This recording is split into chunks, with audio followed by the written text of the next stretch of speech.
Man, Waffle House in Atlanta is a fucking experience. I bet. Waffle House in Atlanta, isn't that a zombies map?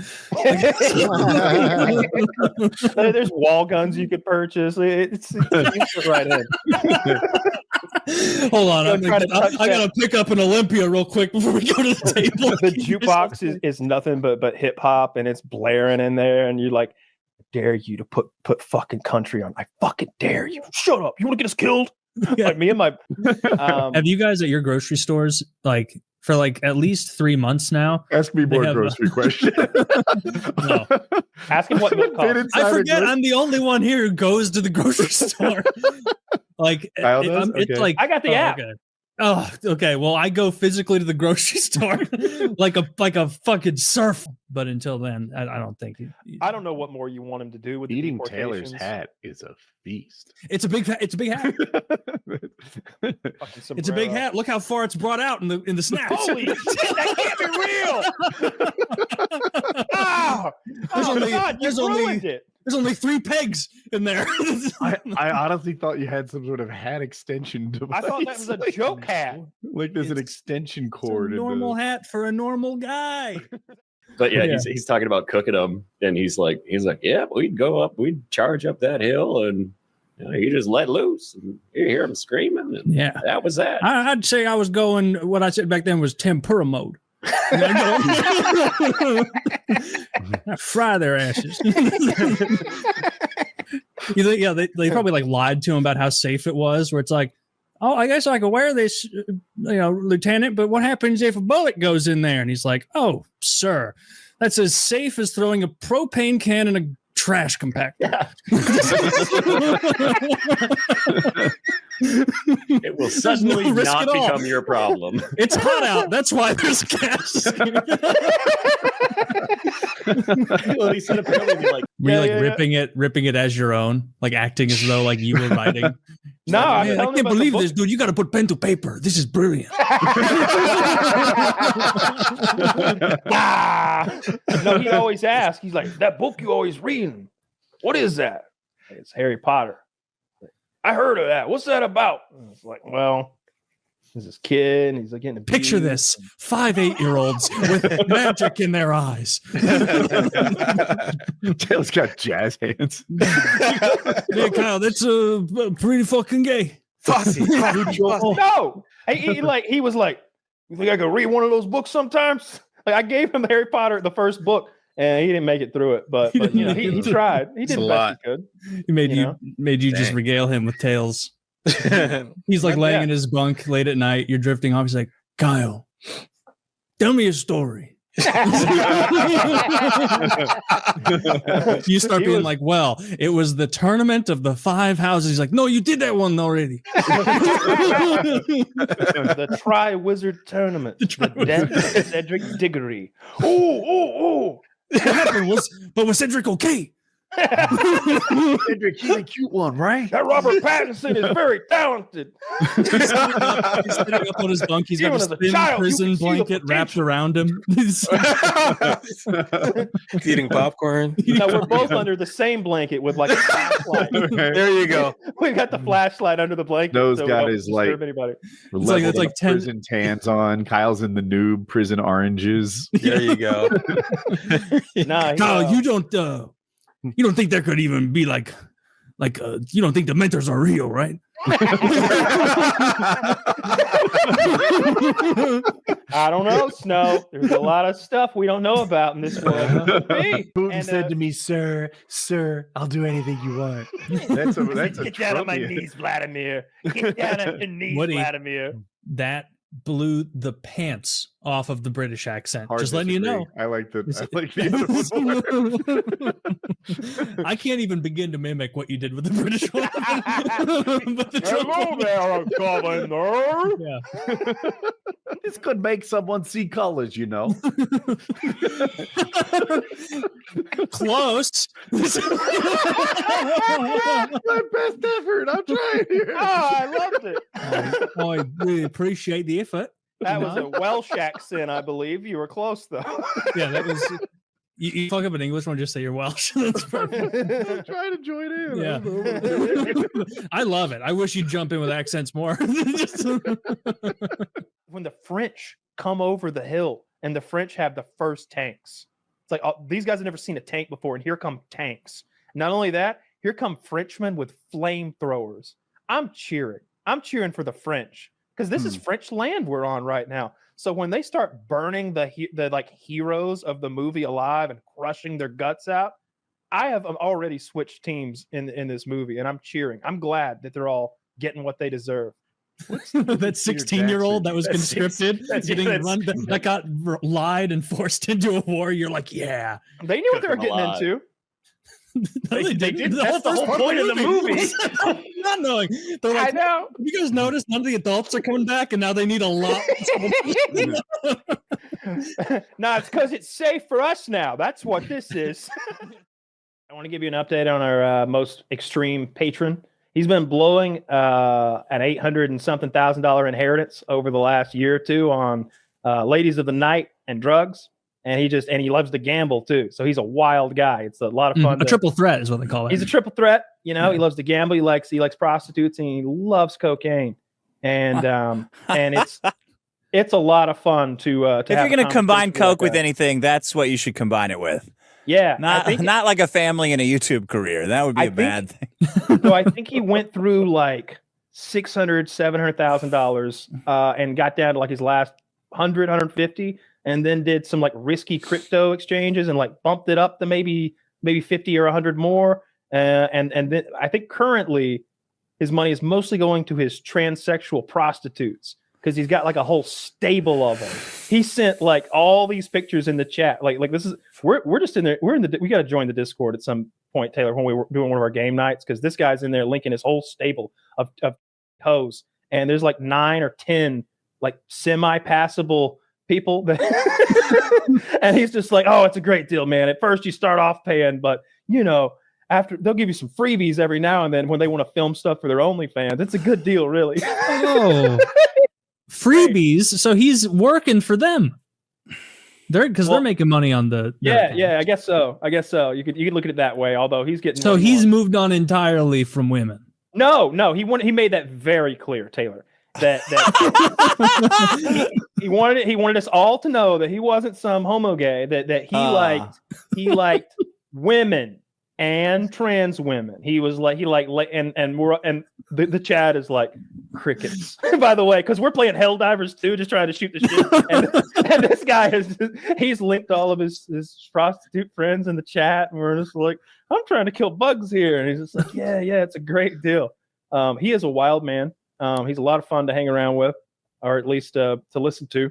He was gambling on the most outrageous things. It was like, wasn't he like putting huge amounts of money on professional table tennis, or like AA Japanese baseball? It was Asian table tennis specifically that he was gambling on, with like huge amounts of money. Yeah, he's an interesting fellow. Does he follow it, or he just thought it was funny? He thought he thought he had a system for Asian table tennis. Oh, okay. Mm. He said that the odds makers overcorrect when a person goes down by 1 point, and he's able to jump on that and get easy money. Of course, he's a person who lost $800,000 in Asia gambling and doing drugs. So I don't really trust his. But maybe that's mostly going to coke. Maybe the gambling's going well. There's a 911 call at like a Hooters type restaurant. The police show up, and windows busted in, and there's a bloody rock inside the restaurant, and they're looking at it like, what the fuck? It's a real mystery. And suddenly they get another call, and it's like across the road and on the opposite side of another shopping center that's very close by. It's the pet shop, also been broken into. They drive over to the pet shop, and there's animals everywhere. Parking lot's full of dogs. There's birds hopping around, squawking. There's kittens running around, and the window's knocked out at the pet stores. Cops go in. I figured it out. I Sherlock Holmes this. Yeah. Jailbreak at the pet store. They take their rock. They break into the furniture store, and they try to rob it. No. Perfect. All the clues are there. They go into the pet store, and like some of the puppies have been freed, and the birds have been freed, and the birds have blood on them because like the guy who has broken in has cut himself, and as he's freeing animals, he's getting blood on them. But there's no bad. Did he cut himself? Well, like there's a good bit of blood on the bird. If I cut myself so badly, I'm bleeding all over the birds I'm trying to free. I have a new priority. The cop's picking up the bird. The cop picks up the bird, and the bird bites him. He's ah! He's like, I don't fuck with birds. And he walks away, and then they get another call. There's someone's broken in at another business, like another few blocks away. So they all head over there, and there he is. This guy is asleep on the park bench in front of this other establishment, wearing a cheetah print onesie and nothing else. And so they fall upon him, and they start arresting him and trying to get his hands behind his back. And that's when they discover his pants are full of gerbils. And the real Richard Gere. They call him the Richard Gere criminal. and he's resisting, and they know this guy. This is a local like homeless crazy man named Mr. Pancake, and so they're screaming at him, "Stop resisting, Mr. Pancake! Mr. Pancake, stop resisting!" And they're like trying to get his hands behind his back, and they finally get him all locked up, and they're fishing these gerbils out of his pants. He's like, "I got one over here. Yeah, I got one too. Are there any more?" And then one of the cops goes, "Mr. Pancake, I'm going to ask you a very serious question. This is for your own safety. Are there any more gerbils inside of you?" So like more and more cops are showing up, and there's a lady cop. Were there any gerbils in Mr. Pancake? There were not, thankfully, any gerbils. There were two safe and sound gerbils found inside his pants leg, and those gerbils, the cops hold them, and he's like, "Hey, Sarge, should we take these in as evidence? Or should you just take pictures and return them to the store?" And he's like, "Yeah, take pictures and return them to the store." We're not taking the gerbils in as evidence. But it was one of the best police activity videos I've seen in a while. Usually, I bet Mr. Pancake wasn't even his name. Oh, it was. It definitely was. Plot twist: it's the name of the gerbil. He was being ratatouilleed around the to free the other animals. Man, yeah. So how was he bleeding all over the cops?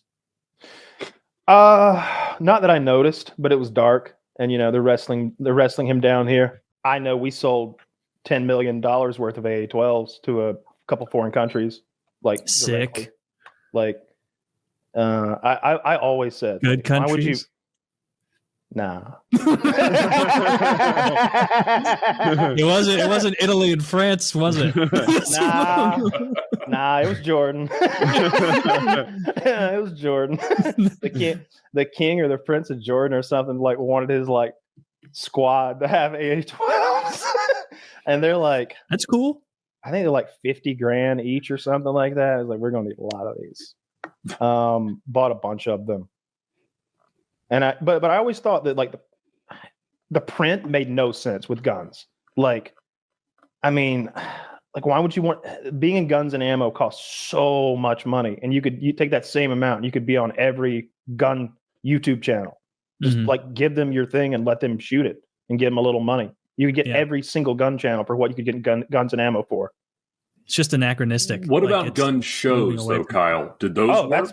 Yeah. Oh, well, SHOT Show is kind of like the mecca of that, right? In Vegas, where all the firearms companies and also all the influencers. I mean, I was always there, and everybody else was always there doing big meetups and stuff.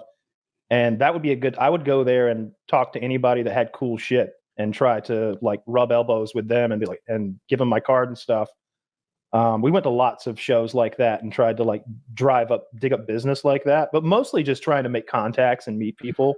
But I think that those were good for those companies for sure, because often they're looking for military contracts and police contracts, and SWAT teams and police departments send reps to those shows to look at the new stuff. So they're doing great business at those. Those definitely work.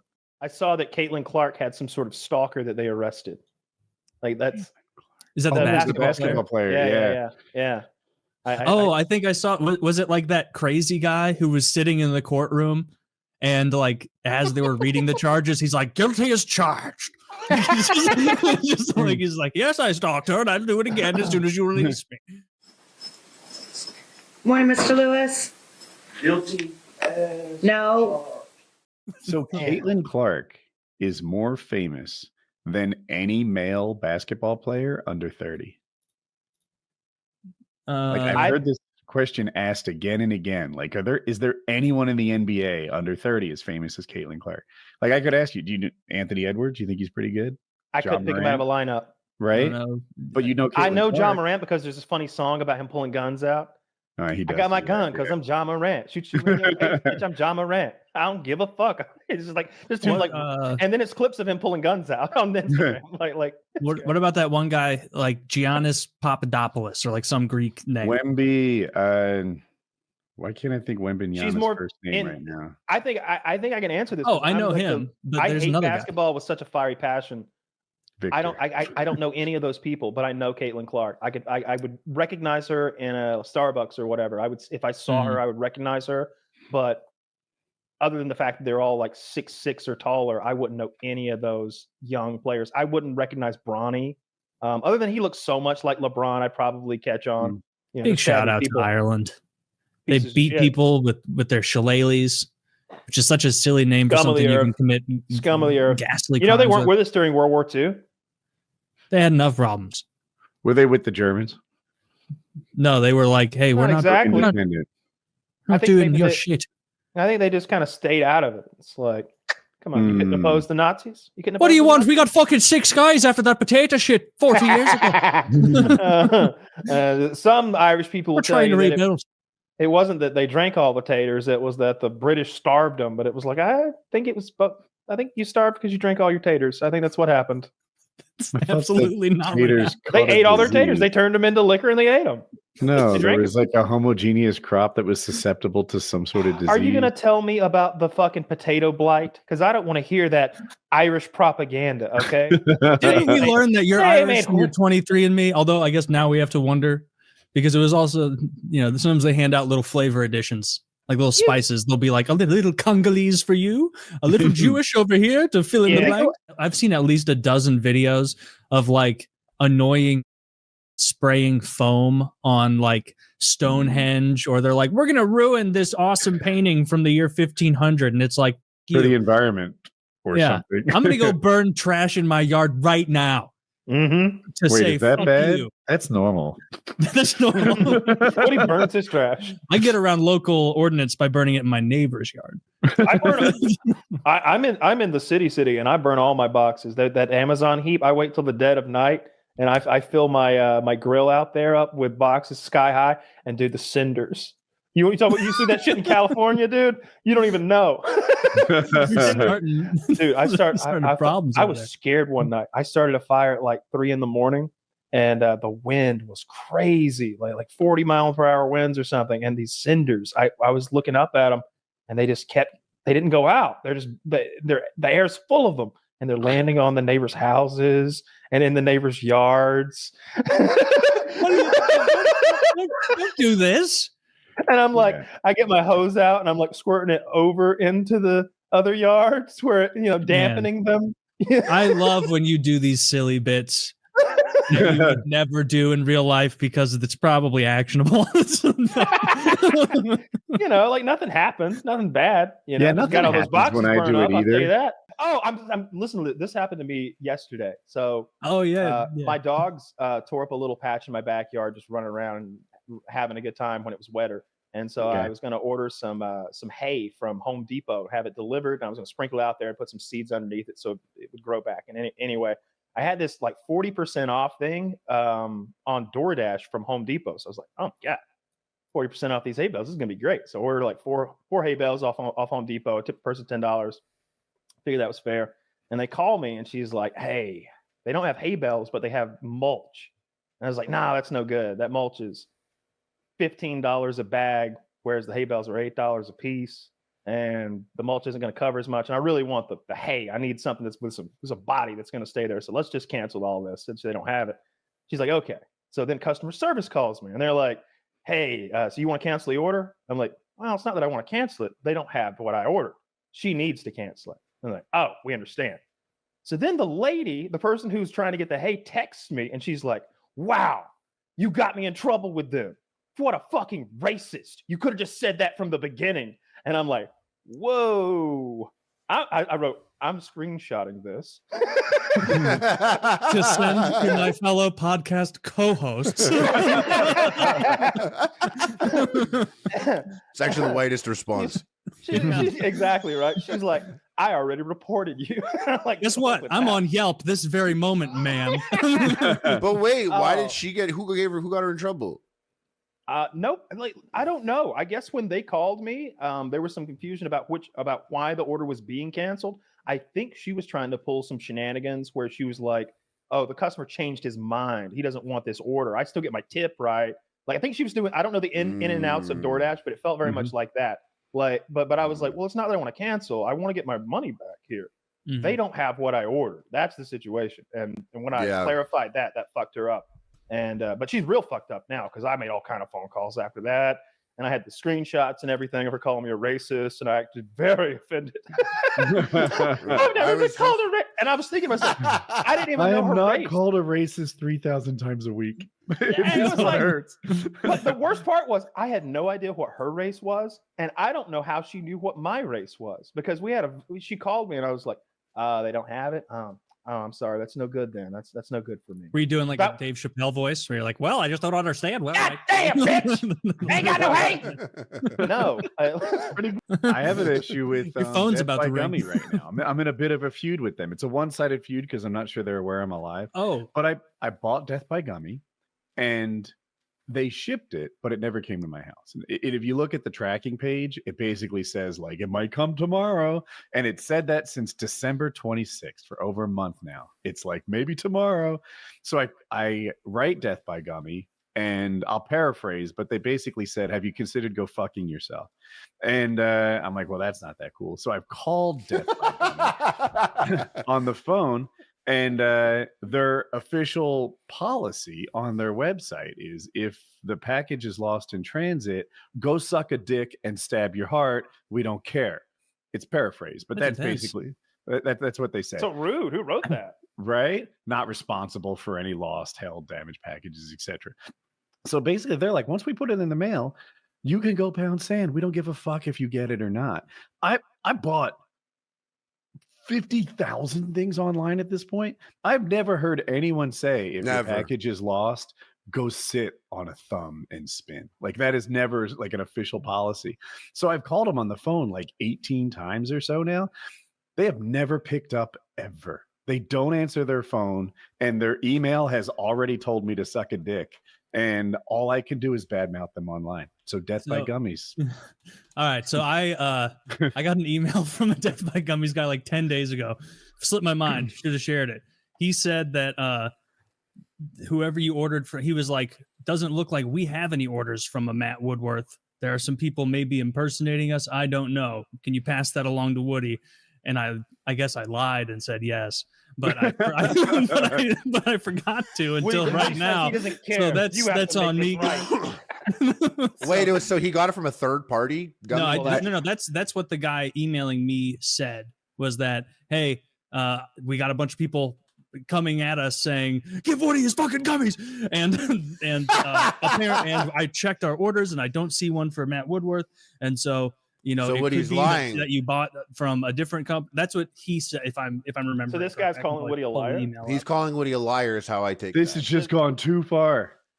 Well, you tell him order number THW 30490. All right, hold on. Let me. You tell him we don't appreciate slander too much. No, and he said you are a quote punk bitch. What website did you order it from? The Real Deal Death by Gummy? I googled Death by Gummy, and it looked like it was Triangle Hemp Wellness or something. Was it redirects to that?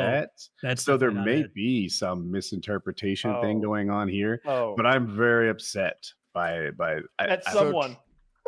That's right. Yeah, it's someone. If you search Death by Gummy, it's the top result.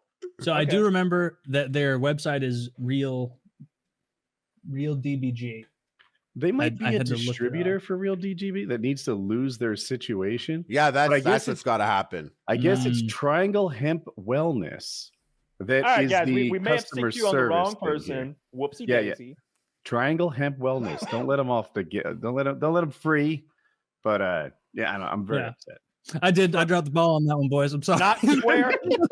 Not square. In my head, I was like, I will remember to tell Woody this, and then, admittedly, makes me a bad guy. Woody's weed delivery was not top of mind for me. I had like other things I was concerned with, and I forgot. So, but I guess it's Triangle Hemp Wellness that I'm actually upset with. But I am. The fact that it's on their website is the part that frustrated me the most. I was like, wow, that's like official policy. Go fuck yourself. Okay. Yeah. Triangle Hemp Wellness. Those must be the guys who it is the top search result for Death by Gummy. They could just be buying terms. Yeah, I don't know. Probably. But so, all right, I may have sucked. I may have. I'm gonna go with sucked. I may have sucked you guys. 2 C's on the wrong people. I'll All put right. as many C's in there as I want, Kyle. I'm creative in my spelling. Adam, to end the recording. Hello, Triangle Hemp Wellness. My name is Matthew Woodworth. I placed an order for Death by Gummy Bears. It never showed up at my doorstep. I've tried to contact Death by Gummy Bears. They redirected me back to you guys. So just leaving a message right now. My order number is... Stand by. I'll have it fast. Stand by. I will have it fast. My order number is THW 30490. 30490. So I'd just like to get that straightened out. If you can hit me back at the attached email address, that'd be great. Because I would hate for this to be the end of my future business with Triangle Hemp Wellness. I do consume a lot of gummies, and it would be a shame for you. Okay. I'm looking to hear back from you guys. Take care. Ooh, they love the We're gonna handle that shit, bro. We're gonna fucking handle that tonight. Welcome to the customer service podcast, where we share frustrating and fulfilling. Who knows? Maybe they get back to you and they're like, "Oh fuck, here's 5 bottles of it. Here's 5 containers to make up for our goof up." Baron Trump, you say? Oh god. If the don't let him look down that on would you. be really cool. He seems to be quite the strategist. Oh, we all love Baron. If that's your chance of getting pardoned. Brandon,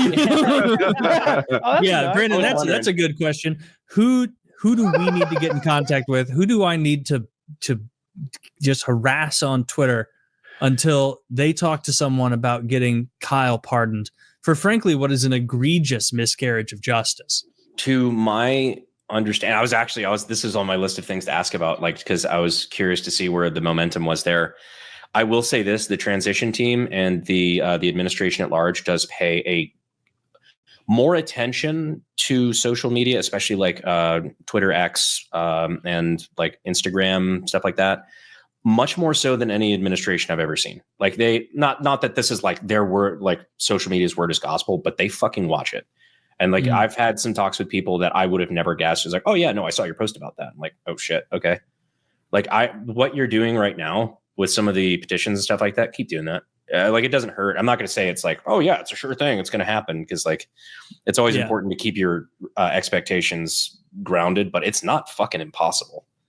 Yeah, I share those semi-regularly just because it would be so funny if Trump pardoned Kyle and he had to do like, people are talking about him like he's Russian. He's not Russian. He's Georgian, and not that kind of Georgia, the one here. And then having to give you a pardon for that.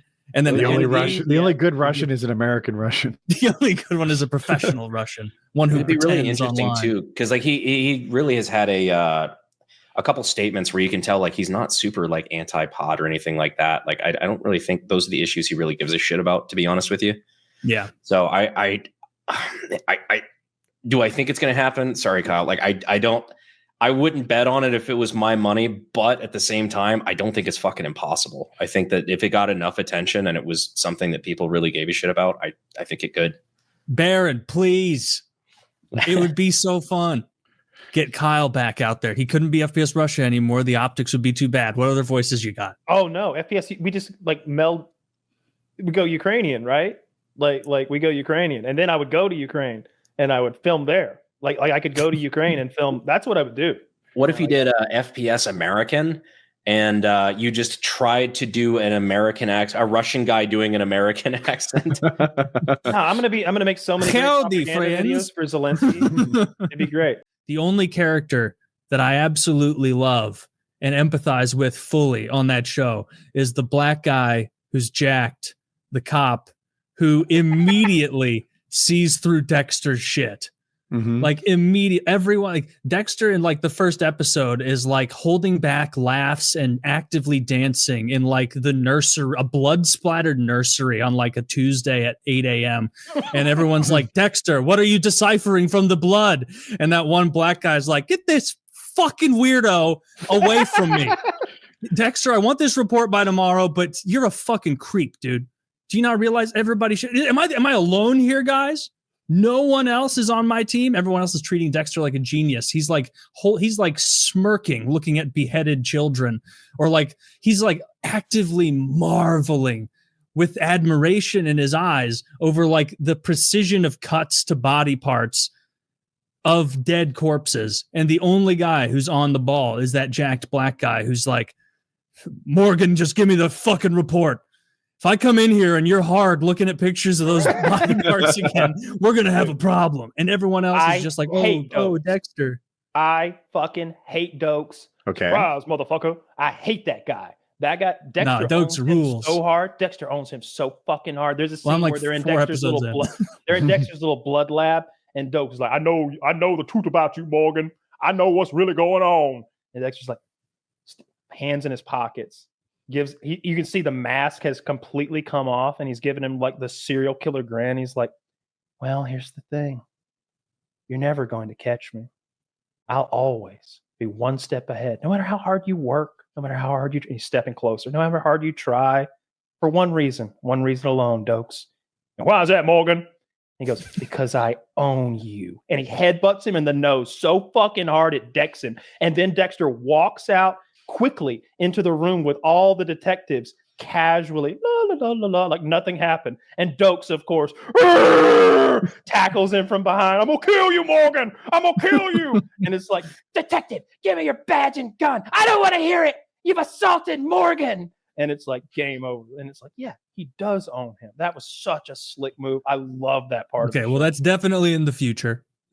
From what's happening now, but I'm not very invested. It was just, and that was a very good Dokes. That may be the best impression you've ever done. I really like that one. That was very close, but I like it. He immediately sees through Dexter's shit, and it's one of those things where it's like everybody, other than his sister, who's like lonely and afraid, and like she's gonna see the best in him no matter what because she doesn't want to be alone in the world. But like everyone else, have you guys at your grocery stores like? For like at least 3 months now. Ask me more grocery questions. No. Ask him what milk costs. I forget I'm the only one here who goes to the grocery store. Like it's like I got the app. Okay. Oh, okay. Well, I go physically to the grocery store like a fucking serf. Woody, how I'm much a picking gallon out of my milk own cost? shit. Gallon of regular milk. What's it cost? I'm gonna guess $4.05. How'd I do? That's fine. I did okay. Okay. Yeah. I'm off milk. I paid $3. Me and Taylor have been talking. So Joe Exotic of Tiger King fame, I guess, is doing these like podcast interviews, but I think he's just calling from like the prison payphone, right? He wants to come on. He said he wanted to come on this show. I don't think. Yeah, I think he's just looking for anybody to chit chat with. He wants that Trump presidency. He tweeted something out. He's like, "You forgot me again." It was like a sad meme. I didn't forget you're a fucking weirdo and I don't like you. What you did to those tigers and that poor one-armed lesbian, unforgivable. Joe Exotic would be on my side with the hairy women thing. No, he'd be disgusted by the very idea of a vagina. He wouldn't. I don't want split tails anywhere near me, darling. I'll tell you that right now. No fish for me, babe. No, thank you. Yeah, he'd be catty about it. He does seem. I don't know what I could possibly ask him other than like, do you wish you made the tigers safer, or do you wish you made it so like people didn't get bit and attacked? No, that's not. You know he's in trouble for arranging the murder, right? You can't talk about that. He'd come on and then be like, "Well, I can't talk about that, but I'll talk about being a big old gay guy with you." I Not want to even be gay. like, you know about did the you suits, ever right? financially recover from that accident? Yeah, that's actually a great question. Never. You know That's about funny you asked. you know about the Because- furry fuck suits, right? Of course, that's involved. Of So course, he's fucking in a his- tiger outfit, In his dressed attic. like Tony. In his attic, he had these like not even a suit exactly. To me, it sounded like I think it's a Greek parable, Greek myth about like a queen who really liked big dicks. So she made this contraption so that she could like, it looked like a cow or a horse, but she got inside of it and let a cow or a horse mount it so it would fuck her. He had a suit like that in his attic. In his attic, he had like these tiger man fuck suits. And I don't know what he was doing exactly with them, but I think exactly what he was doing. I read through that Harry Potter series in like 6 days, and I was like, okay, 7 more weeks to go. One of the stories to me was Kyle making a friend in Snow who was unfamiliar with the Harry Potter series. So he would retell Harry Potter to Snow. He's like, Like it was a fucking story, awesome. yeah. Yeah, and he just laid out the background of Harry Potter in a language that Snow would appreciate. It's a skill set I don't have. Were you like ripping it as your own, like acting as though like you were writing? No, like, I'm I can't believe this, dude. You got to put pen to paper. This is brilliant. No, he always asks. He's like, that book you always reading. What is that? It's Harry Potter. I heard of that. What's that about? And it's like, well, there's this kid, and he's like getting Picture this: 5 8-year-olds with magic in their eyes. Taylor's got jazz hands. Yeah, Kyle, that's pretty fucking gay. No, he was like, you think I could read one of those books sometimes? Like I gave him Harry Potter, the first book, and he didn't make it through it. But you know, he tried. He did the best he could. He made you just regale him with tales. He's like laying in his bunk late at night. You're drifting off. He's like, Kyle, tell me a story. You start being like, well, it was the tournament of the 5 houses. He's like, no, you did that one already. The Tri-Wizard Tournament. The death of Cedric Diggory. Oh. But was Cedric okay? Cedric, he's a cute one, right? That Robert Pattinson is very talented. He's sitting up on his bunk. He's got Even his as a thin child, prison you can see the blanket wrapped around him. Eating popcorn. No, we're both under the same blanket with like a flashlight. There you go. We've got the flashlight under the blanket. Snow's so we got don't his disturb like anybody. It's like 10 prison tans on. Kyle's in the noob prison oranges. There you go. Nah, Kyle, you don't think there could even be like you don't think the mentors are real, right? I don't know, Snow. There's a lot of stuff we don't know about in this world. Could be. You ready for your workout this morning, Snow? I didn't sleep a wink.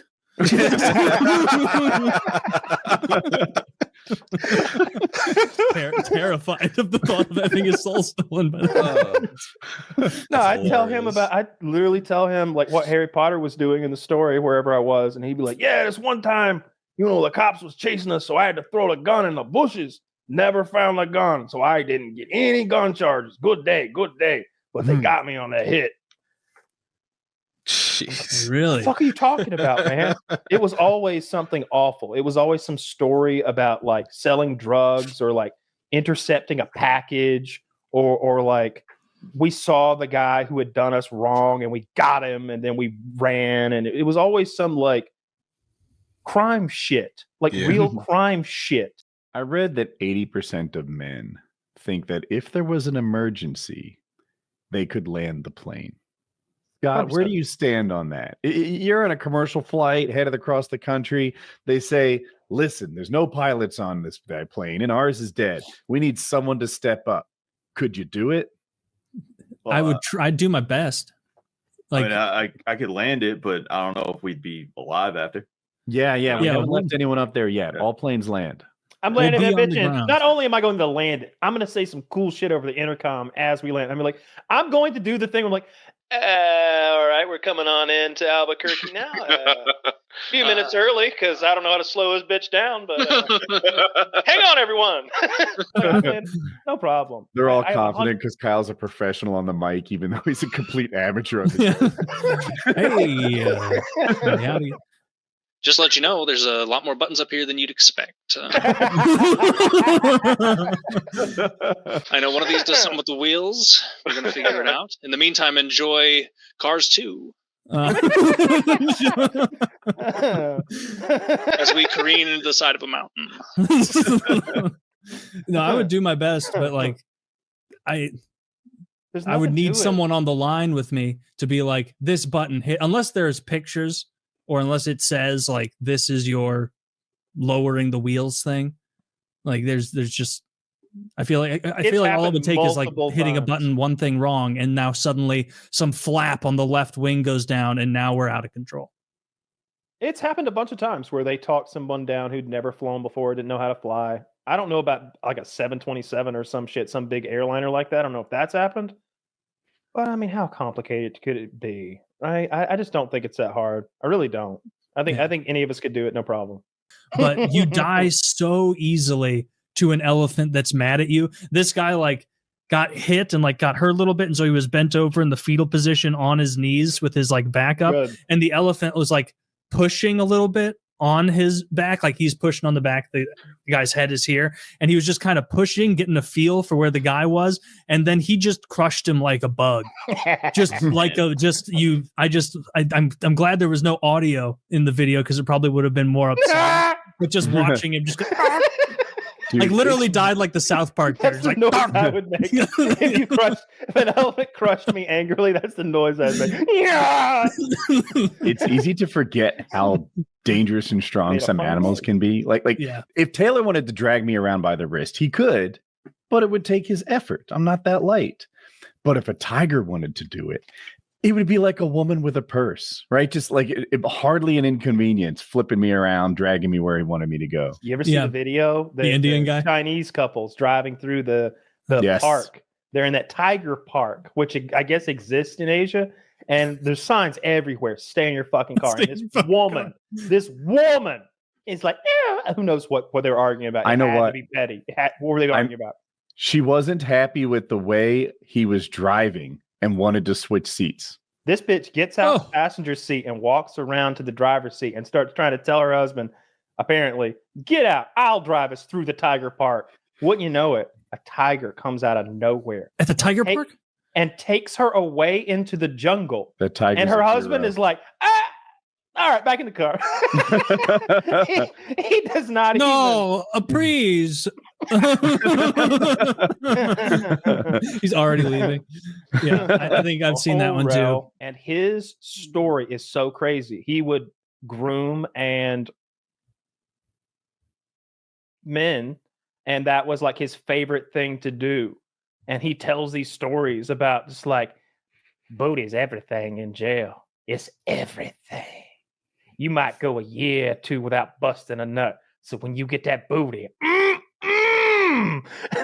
I noticed this guy ain't got no goddamn teeth, like none. And I was like, what the fuck, man? Where do his teeth go? And apparently he had 35 incidents of biting people. And he didn't just bite him a little. The first guy bit the guy's ear off and they sewed it back on. And so he saw that. I bet it didn't look good. He's like, they sewed his ear back on. I ain't gonna have that. So after that, he started swallowing the pieces he'd bite off.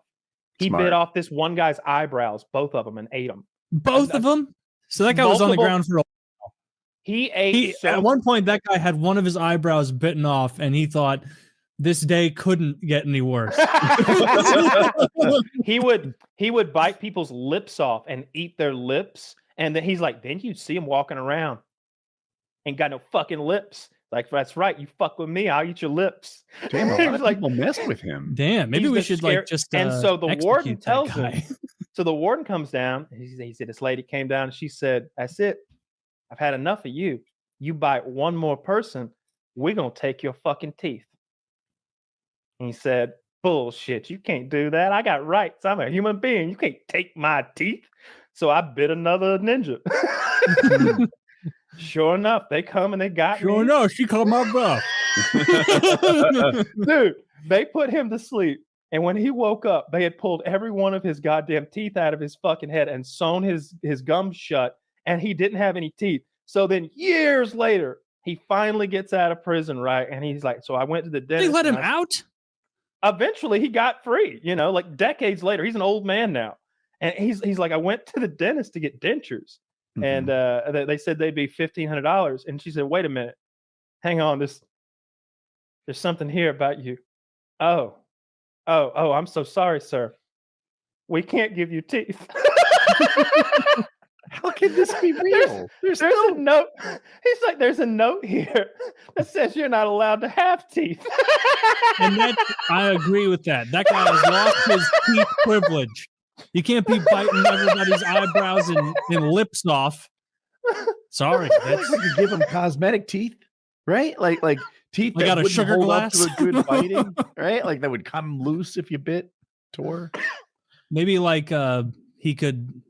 Nah, I was gonna say give him like one molar on each on each side, something to grind. But no, you bite enough lips and eyebrows off, you forfeited your right to teeth. That's why they fucking got Washington, the founder of our great nation. He was biting all the Brits. Look, Took his teeth out. He's got a YouTube channel and shit now. If you wanted to see what he looks like to get a vibe for this dude, that's the Booty Warrior today, because he's out now. Like I said, his videos are hilarious when he talks about the awful things that he did in prison and the awful things he saw in prison. It's scary. He talked to me like he's like, yeah, they treated black folks bad, and I guess they was used to us just bowing down. But I'm that ninja. I was coming for him. So he thinks the guards treated him bad. Oh yeah. Well, he fought the guards. Like he was constantly in That's true. fight. Those mean guards were treating him like the kind of guy who'd bite body parts off and swallow them. Yes. Yeah. They were treating him exactly the way he needed to be treated. He was eating people. Yeah, he was eating people. He's a cannibal.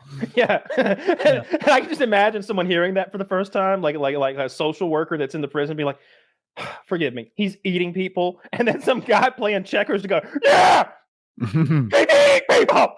Yeah. He ain't got no goddamn lips. Look at me. You can't even tell I'm surprised because of my eyebrow. If I had eyebrows, you'd know how exasperated I am by your inability to understand what a threat this toothy man is. But that, like, just to be clear, like that he made that decision to start swallowing the things he bit off of people after an ear was sewn back on, and he didn't like that resolution. He was like, I took his ear, and they gave it back. I wouldn't go have that happen again. And it's like, what the fuck is wrong with you? What the fuck is wrong? What was he in for initially? Like murder or something? I don't even know. All I care about is the booty stuff. That's the comedy, you know. Like he's all about the booty and getting the booty, and I agree. Yeah. That's what I say about Trump. I say we get a couple anteaters up here anyway, just to see how they do. I hear they're putting eggs inside of Venezuelans that they catch. That's what ICE is doing. ICE is That's why deployed the the price of xenomorph. eggs is so high. They're using ICE, chicken eggs? Yeah. ICE just lets a face hugger into the ghetto or whatever. Yeah. That's all it does. It's born, it attaches itself to one Venezuelan, and then it dies. It eats its way out of the Venezuelan, the small chicken. That's where, that'd be that's where they come from. It would kind of suck. Yeah. That I said on PKN that Kilmar guy's never coming home, and it's funny. The next day, that's what the press conference was. He will never be a Maryland father. He will never live in this country. Ever, and it just on and being real mean about it. It's great. It's scary. Doesn't she guy usually was here show illegally kids? and didn't commit any crimes? Clean criminal record. I mean, now he's in an El Salvador Supermax prison for life. Now, don't want to have the same conversation for the fourth time in 2 episodes. I hear he's a terrorist. I have heard that. I've heard he's a member of Tren de Aragua, and then I heard MS-13, and I haven't seen any proof. He was with. I heard he's the president of DEI. So No, I don't like that they released a lot of information, but she did release more information the other day, and I'm told that when he was taken in, he was with 2 members of MS-13, and they mentioned his T-shirt, with some sort of gang imagery tied to MS-13, something about presidents' faces covered with dollar bills. I don't know. She didn't describe it well. I wish there was more real evidence, the kind that you would expect when you convict someone in a court of law. However, tell you what. If this has got to really put the scare into anybody who was thinking about coming. So I do what you got to do. It's not that I'm for this guy. It's that I'm against a lack of due process. Sure. I've been this way since the first day it came up. Since like 4 weeks ago when they first sent the guys. I'm like, what if some of these guys are innocent? What if? Right? Shouldn't we know their names before we put them in a supermax prison? Shouldn't we? And I just feel smarter about it every day. Like shit, we don't know anything about these guys, whether it's the gay hairdresser, the autism guy, the Maryland father who was here legally. Every time it's like, I hate referring to him as the Maryland father because like that may be true. But another thing that's true is he is a citizen of the country of El Salvador. That is where he is. But he moved away from there and now he lives here legally. And they deported him for no crime. When you say he's here legally, what you mean is a judge put a stop on the deportation order so he couldn't be removed, right? They granted him asylum status. Like he came here, he applied for asylum, it was granted to him. And that's why he was legal. Mm-hmm. And then they put him in a El Salvador Supermax prison for what? And he might turn out to be an ugly guy, but there should be a trial. We should know what he did and why he's there. Never mind. You see her? Now, is that confirmed? Oh, yeah. I've seen the press conferences. Bring Kilmar home. Look, I'm with you. I wish that there was more evidence shown, but I'm also of the mindset that he's probably a bad guy. And he's probably a bad guy. He's pretty brown. What else do you need to know? No, it was great. Like that Democratic representative he went down there to El Salvador and spoke with their vice president. Well, I'm talking about this other thing. This is the next thing I'm talking about introducing. I know what you're talking about. Yeah. He went down there and they wouldn't let him go to the prison and see Kilmar. But then like a conservative representative went down like today and they let him into the prison to like look around and do whatever he wanted. Make a little video. Whatever, a little propaganda piece, whatever. But it makes sense, right? Like a thumbnail where he's like soy facing at all of the MS-13 guys with their head shaved. I bring a water pistol full of Kool-Aid. You miss it, huh? That's sugar. Yeah. No, that's what we would do to terrorize wasps. Give them a little taste of sugar. That's what I'm saying. Treat illegals like wasps. Illegals. So now we have to bring. So now we're going to bring him back. Anyway, yeah. And now he's going to citizens. I hope he has some due process for when he puts citizens in El Salvador Supermax prisons. First it's illegal people, then it's legal people, then it's the citizens. Throw down the burrito and you start pointing, right? You just tell them what you want in there, like Subway. It's Mexican Subway. Yeah, way better than Subway. Are there rules like you're only supposed to point from one in this group and one in that group? Oh no, you leave the. This is like what a king would ask serfs about, like, you're farming every day, do you? Like, that's quite the endeavor, isn't it? I don't eat there, man. I don't know. You walk in and it's got the food on the placard, and you say what you want, and then they give it to you, and you exchange legal tender in exchange for the service. I would probably pick amongst. There's some pre-mades, right? Where maybe there's a name for one. I'll take the heroes. Turkey Chipotle. None of that. Not Fuck this place. No. I can't pass your test. Right, come on, we're gonna do it right. I'm gonna make you a Chipotle burrito, Woody. All right, I'm gonna make you a burrito. What do you want? I got your tortilla here. You want rice? Welcome to Chipotle. You want rice in there? Yes. All right. Got white rice, brown rice. You're the line. White rice. All right, that's white rice. Black beans, brown beans. Pintos, black beans. I don't know. Black beans?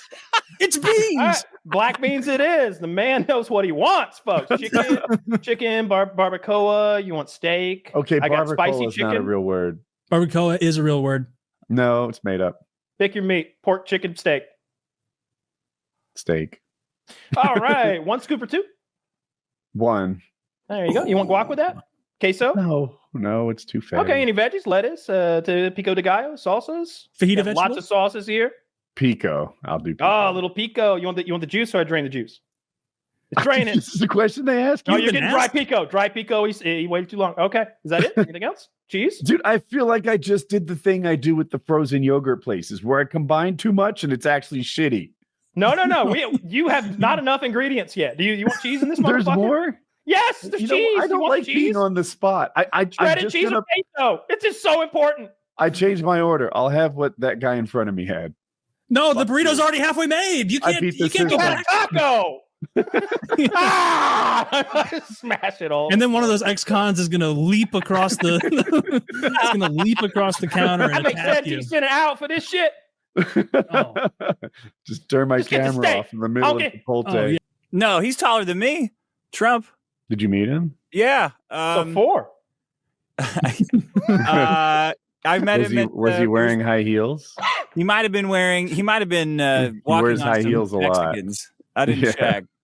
It was at I was at one of his first rallies. I was in right away. I was like, I've got order number like 3,000 off of his site for that stupid hat that he started selling. So I took the hat to his one of his first political rallies on like the USS Indianapolis down in Long Beach. I brought my hat. I brought my Sharpie. And after he's done, I was like, all right, this is as good as it's gonna get. I'm gonna get him to sign the hat, right? So I see him walking around the platform, like the dais or whatever it is that he's giving the speech from. And he's got this mob of people following him. And I'm like, no way. I don't want to fight that mob. I'm going to use my brains. So I get on the far side of the platform and really hulk in there, right? Like, get a nice pyramid stance, get a nice spread leg stance. And all the reporters and stuff come over. And I'm like, bracing myself against them, right? Because Trump's coming around and I'm like, and they're kind of deflecting off of me. Like it's like a tidal wave, right? And then Trump gets there and I hand him my hand real fast. And I said, hey, here you go. And he goes like, oh yeah. And he takes it and he signs. And I said, hey, you have to win. You have to win. And he looked at me. First he looked at me like I was like there was something wrong with me. But then he looked deeper and noticed that obviously there's nothing wrong with me. And he gave me a nod. He said, like that. And that's it. Then he won. Then he won. He won. He was taller than me. That was my point. He was taller than me. I was hunkered down though, so I don't know. Oh yeah, you were in a power stance. So I was in an unmovable stance. So the journalists were coming in and throwing elbows, and I'm like, get the fuck out of here. Probably CNN. Probably CNN trying to come over and lie about him wearing lifts consistently for decades. Drifter, great to see you laying there. Hopefully doing great. Yeah. Thank you. It is still the bed rig. I still have to lay here. I know it looks silly, but this is a Tim and Eric sketch every time. I swear I'm getting better. So your goal was to flex that you are sometimes temporarily ambulatory? Well, yes, no. So we rented an RV, which was basically a bed on wheels for me so that I could move around. It has improved to the point where I can be on my feet 2 hours if I'm having a good time. Still need that ability to lay down. Sitting does not restore rest. It has to be laying. So actually, I'm a little bit late to the show today because I just got done buying a brand new car that is also basically a bed on wheels. What is this more? Working really hard to get out. I'll go ahead and pull up a picture of it for you. I got the VW ID Buzz, which is a Volkswagen electric minibus that has enough space in the back to lay down just shy of a queen. I can fit a twin XL and then some other stuff in the back. We put the picture over there. It looks silly. I can see the cringe on Kyle's face. I know that it's not ideal for a lot of people, an electric vehicle like this. Dude, I know you're not, but the funniest thing on earth would be if you were faking all of this. The funniest obviously you're not. No one would do this to themselves, but that would be hilarious. I kind of like the. You're like Kaiser Sose one day. You just start walking. Listen, all jokes aside, if you wake up every day with rockets going over your head and there's a new anti-Semitic attack, I'm just like I feel like if Israel falls, it could mean the end for Western civilization. And I don't think that's at all exaggerating. That's true. Mm-hmm. Because what happens? Israel goes, next it's Sweden, Germany, Italy. I mean, you guys are making a joke out of it, but I'm serious. What radicalized you into your Zionism? Probably the attack with the paragliders and the go-karts that was real. When I saw that, I knew I had to rise up and defend Israel. Have you considered joining the IDF? I think they take volunteers, right? Well, that brings me to my next point. Hold on one second here. Hey, Schultz, can you get me the DraftKings ad read?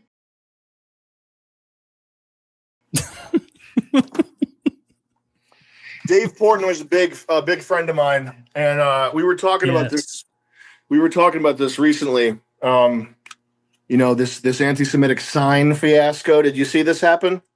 I didn't. Fill me in. Yeah, I saw that. Did somebody write? I think it was F Jews on a sign. No, nobody likes that. Oh man. Yeah. So me and Dave, we had to ruin their lives. Oh, well, you got to the bottom of it. Both of those waitresses, they got fired. They lost their jobs. Yeah. And the guy that paid, I guess he's just a customer. No way to get to him. But they got those two waitresses. We had to ruin their lives. That's what me and Dave Portnoy did because the sign said F Jews, and that simply cannot stand. So we ruined their lives. How'd you do that?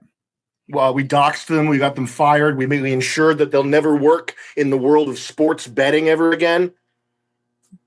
Well, they shouldn't have put that sign up. I think you did the right thing. Thank you. Yeah. And I saw that with Dave Portnoy. He's a good guy. He immediately offered to send them on a trip to Auschwitz in Europe. Yeah. He's like, all expense paid trip to Auschwitz in Germany. It's like step one, it's not in Germany. But then he learned that and he reposted again and was all right. That's normal behavior. That's normal behavior from somebody that's not a psychopath. When someone pisses you off, you send them to Auschwitz on a trip. Yeah, that's what a normal sane person does who's not unhinged is they piss you off. You don't just fire them. We might have to censor it. We're going to put in a different word. You can bleep it, but if you take it out, it's over, man. I can't do this. I have to make money right now. Are you telling me I can't make money? I thought you and Dave were tight. Isn't he a billionaire? Well, I'm a billionaire too, but he's not. It's not like that. He's not giving me billions. All right, listen. No, it's the Confederate flag. It's the Six Flags. The Israeli flag. The Confederate flag, Israeli flag. Yeah, they're the Brazilian flag, the Brazilian Dominican, flag. And then I think Haiti. And then the disabled. Also, the disabled have their own flag. And then they have the LGBT flag also in the Six Flags. Yeah, but they're kind of more traditional. They don't have the black people bar in it yet. That's a good point. Yeah. Mm-hmm. They like to be a little more nuanced there in Six Flags. Flags. It's a Black Power fist, right in the middle. I like to see that. Yeah. You like the Black Power? Have you ever seen the not at all plugged in with the gay flag stuff? Black people on Twitter who are like, "Why the hell are we on this?" Yeah, they don't like that. No, they're like, "Wow, you're saying we're the same as trans and gay?" Welcome to the party, pal. Yeah, I would think. Welcome to the party, Mike. Yeah, they hate it. They hope you like wearing a dress, dog. Welcome to the future. This is an entire YouTube channel of tearjerkers. So this YouTube channel is called the Congressional Medal of Honor Society. And some of the stories aren't all that moving. Sometimes somebody just jumped on a grenade and maybe the telling of the story isn't all that great even, and it's fun. Some of them are so in-depth, long, with so many witnesses, and it's so well edited. The tears are rolling. I don't just shed a tear. I'm sobbing. I've got a towel blowing my nose. Like, yeah, you did. Yes, you did. Thank you. Like these guys. This guy in Vietnam. They like left him on this artillery position. It's all the artillery guns are there in this clearing in the jungle, and they've got like an encampment there. It's where they're staying. And like a colonel or something comes down in a helicopter, and he's like, "Your position's getting overrun tonight. They're coming." They're coming from the east. There's 2,000 men. It's the whatever detachment of this and that. They're coming. Be prepared. And then he gets on his helicopter and fucking leaves. And so they have their artillery pieces pointed level, shooting beehive rounds. And the guy who won the Medal of Honor is operating one of these things. And they keep shooting him. The enemy keeps shooting him, and he keeps getting blown up by grenades. And he's telling the story, so you know he makes it. But he's just like that one blew my rib out, and I could see the rib. And I said, Lord, just let me fire one more. And I loaded her up, and I let her fly. And then the grenade went off, and the shrapnel peppered out my left eye. And I said, Lord, let me fire one more. And I loaded her up, and I let her fly. And every time that cannon would go off, a swath of the enemy, and the jungle itself would tremble. And then he fights them all off. All the enemy are gone. He said, but I looked across the river, and as well as I could with my good eye, and I saw little Billy. Little Billy was out on that island. He was screaming for help. And so he like gets in an inflatable bed and paddles across the river and like saves this other guy. And it's like after he had been shot like multiple times, all sorts of frag wounds, and he just laid waste to the enemy. And then there's another guy who was special forces, and they had been dropped off on a riverboat deep into Laos, and they stumble upon like 1,500, 2,000 men.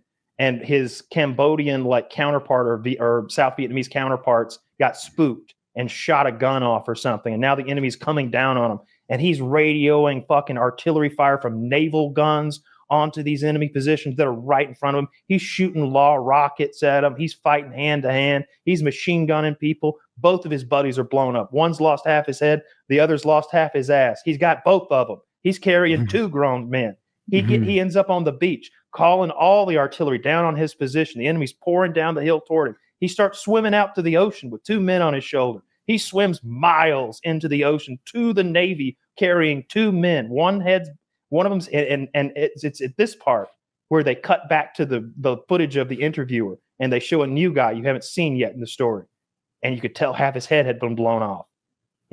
He pulled me out. It wasn't no terrible interview. No, he's fucking telling the story, and half his head. You got to tell us who this is so we can watch the video, though. It's in this. It's one of these. It's one of these from the Congressional Medal of Honor Society like video thing. I don't know which one it is. That's awesome that they got that channel. Those have me sobbing every time I watch them. They're wild. The shit that those guys did and went through, and the perseverance. There was a Jewish guy that couldn't speak well in Korea, like had bad eyesight, and he's like, I was going to show those son of bitches I was tough.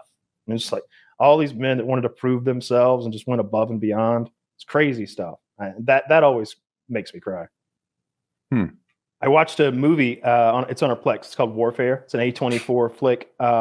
It's the most hardcore military movie I've ever seen. It's a true story. It's told by the memories of the Navy SEALs who were there. I think it took place in Kandahar. The whole movie takes place in one location.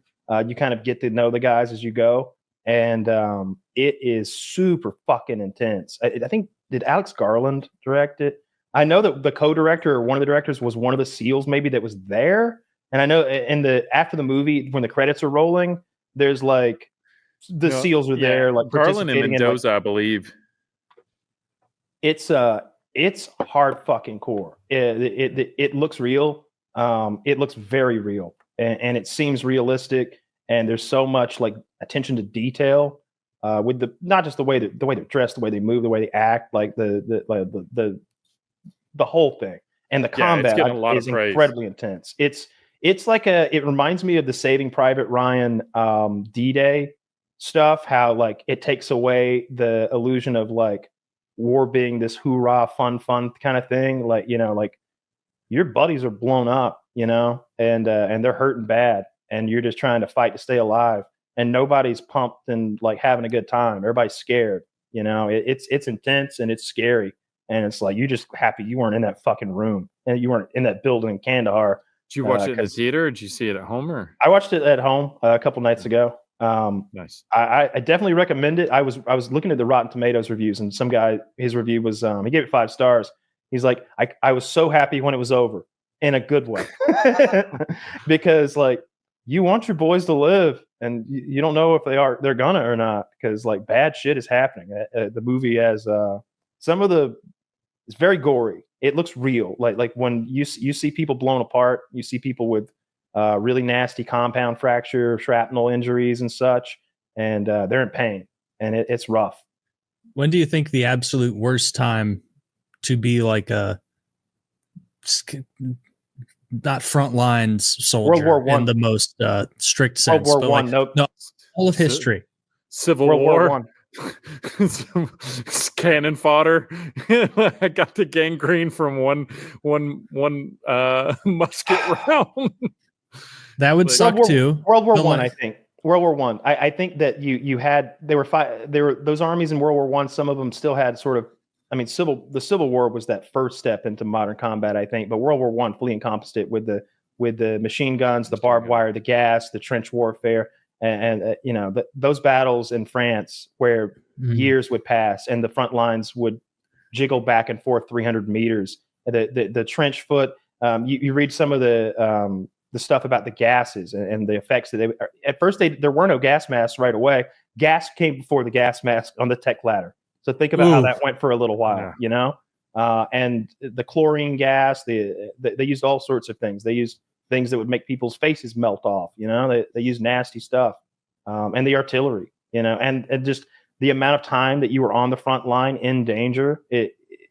It's the worst of all the worlds, if you ask me. At least if you were getting smashed by a knight or something out on an open field in Scotland, they were going to come back at the end of the battlefield. Somebody walked around and stabbed all the bodies. Like, at least you're dying today, and you're going to get it over with. They just sat in those trenches with their feet rotting off for months, years. World War I is my least you're favorite. selling me. Look, Nam's terrifying. The amount of awful. like time your infantrymen stood was in combat. Like, you don't hear about a lot of fragging going on in World War II, or at least I've never heard it. You don't hear about fragging going on in World War One, although I bet that whistle blowing cocksucker would get shot if I was hanging out with him. But in Nam, you hear about it all the time. Officers getting a grenade rolled into their tent. They would put a bounty up. Everyone in your squad would be like, $20 if that motherfucker ain't around. I got it. They would all of a sudden be a pot together for who would kill the sarge or the lieutenant or whoever's going to out on patrol tomorrow. Yeah, I don't know. I feel like every single conflict has its own kind of hell component to it, right? Because if you there's something to be said for going to a foreign conflict, especially being, growing up in a small town and that being all you know, and you're like Tom Hanks being a teacher or something like that, going overseas. But you also have to think like things like the Civil War, where your family is not an innocent bystander. Like, they're also in the middle of it, right? So like, even you going to fight this great war against this thing that, abroad, you may or may not come back, but the fact your family will be safe because, the country's going to, stop this imminent threat or whatever. Man, like, you think about like your wife, your kids potentially being tortured or raped and killed and stuff like that. That's another element of psychological component that I think that just red legs. every single fucking every conflict has its own. You know what red legs element. are, Taylor? No, I don't. That's those northern marauders coming down to the south, raping and pillaging, and a special forces kind of guerrilla warfare detachment. I saw some more twisters were touching down near your home the other day, Taylor. I got to ask, like, do you have tornado-specific home insurance? Yeah, it's covered as part of like the natural disaster thing, and so if my house were to get blown away, it would be covered. That would be a disaster. One of the things that always like stresses me out is I'll be watching disaster coverage where they go to the neighborhood and their home's destroyed behind them. They're like, "Did you have fire insurance?" And they go, I hope so. It's like, what are you? Me too, dude. Why aren't you on the phone with State Farm? What are you doing talking to us? Yeah. I mean, that would be ridiculous to not have tornado coverage in the Midwest. Like it would be as absurd as having hurricane coverage. Like no, it's not going to make it here, but tornadoes all the time. I was on my phone yesterday. I got first text that was like severe, tornado spotted or tornado alert, at here. I'm like, that's not in my neck of the woods. And then a little bit later, it got worse outside, far windier. It was like 2:45 in the afternoon. And over the course of a 20-minute period, it looked like it was, 8:45 at night outside. And that's usually an indicator it's going to get rough. And I was cleaning my kitchen and I get an alert that's like, seek shelter immediately. And I was like, no, don't you tell me what to do. I'll know. I'll have enough time to run in the basement if it hits. Service. Like, do you think I'm a fucking pussy? Yeah. Do you think I haven't been around the block? You think I'm like a transplant from fucking Sacramento? First tornado season? And you didn't hear the tornado siren because that trans lady hadn't made it. Well, actually, by that point, the tornado siren had been going pretty much nonstop for like 40 minutes, and it because it goes a lot, and then dude, it's the Midwest in spring and summer. One in my life. Yeah, yeah, and then they overlap where like one will play and another, and so there's like kind of a spooky harmony of it, and I actually like it. I'm like, oh, it's gonna be a nice cozy day as long as I don't get fucking fucked up by the tornado. And it is a little bit, it's a little alarming how much the trees are moving outside, but oh, that's a big one, and it seems fucked up. Like, let's not do that. There used to be a tree here. Yeah, it was fine. I was right. I defeated the storm by just staying calm, cool, and collected, and saying I am not gonna move my Xbox to the basement. We have a guy that does that in every gas station in Atlanta. Skinny Pete, the homeless guy. Yeah, who has bunched up newspapers, getting ink on you. Show him a little money and tell him to do a good job, and then you just drive away. He's got no representation. Me and my filthy. I can read some of the headlines on my windshield now. I hate that too. I would pay you to not put that filthy newspaper on my car. I don't know how those guys make a living. I guess they don't. No, they're washing windshields through tacit threat. that's what their business model is actually they're gonna get mad if you don't let them do this thing. I hate getting begged when I'm just in traffic. Like in Atlanta, every fucking you get off the interstate and you get to that first red light intersection, you go left or right or pull through and get back on the interstate. There's always like 3 or 4 black guys there selling water. Like, where'd y'all get this big pile of water? And like the price is negotiable. It's like I'm in a Middle Eastern bazaar all of a sudden. Like my friend. But it's just, and they're selling the waters, and then what's the other one? Oh, the Shriners or something. The guys with the funky hats. You know those guys that have like a bucket hat. Oh my God, you'll be at a big intersection that takes a long time, and they start filtering into traffic, walking in the street up to every car, begging from us all, and it's just like they've got pictures of sick kids. They're wearing photographs of sick children on their chests, and they're shaking that bucket at your window. It's real tricky. It's like I could give you money, but if I gave everyone money who asked for it, I wouldn't have any more. So I'm not giving you money. When I lived in like the city, like you'd see people like that where like you stop at a light and God willing, you're not one of like the first 4 cars in the light because there's a guy on the median who's like saying like going knocking on everybody's window with a bucket, like a Homer's all-purpose Home Depot bucket, being like, we're raising money for my son's baseball team. And it's like, really? Because you're wearing a shirt that says try me. And like you have one shoe on. Like, I don't believe you have a son, nor that this has anything to do with the baseball team. Please turn green so I can drive away from this lunatic. Change your lie to hockey. Maybe you'll make some progress. Yeah. I'll donate to your son to getting your son some new pads so he doesn't have to go to Play It Against Sports. No, I don't like this. I don't like solicitors. I don't like beggars, any of that stuff. I don't like dealing with it. Put me in this weird position. Little kids come into my house, like selling magazine subscriptions. I remember when I was 19, someone came to my house selling magazine subscriptions. Just like, why would I want a Vibe subscription, dude? What are you doing? This is the wrong door. This is the wrong door. I don't know how you make a living like that. And the Girl Scouts too. I can get your cookies at the dollar store for a quarter that price. Bitches. Oh, overall, as far as litter is concerned, I feel like the whole Western world has a pretty good handle on it. Dude, like if someone litters around me, it's like, pick your fucking shit up, dude. Like, what are you doing? Look at this and tell me that we should make sure our cars get their emissions done every year. Like tell me it matters. And 1 iota when this is happening. Like what are we talking about? It's just if you want to see the video, it's Kuwait City. You need to know about the blazing fire at the world's largest tire graveyard. It's an ocean of burning tires. Oh, it's as far as the eye can see. It's as far as the eye can see. Oh, well, how does Kuwait take care of this? I'm sure they're on top burn of out. it. I mean, well, they'll burn out eventually, and then they'll sap up all the molten oil, and that seems like a responsible tire yard where they won't all burn one after the other. This was 4 years like ago. AI. Maybe it's finished now. They didn't stop adding tires, Woody. Oh, well, they're not. Oh, I don't think they're trying as hard as they can to put this fire out. no. Tires. That's so, and rubber, like, that's one of those things that isn't great to burn even more than regular trash.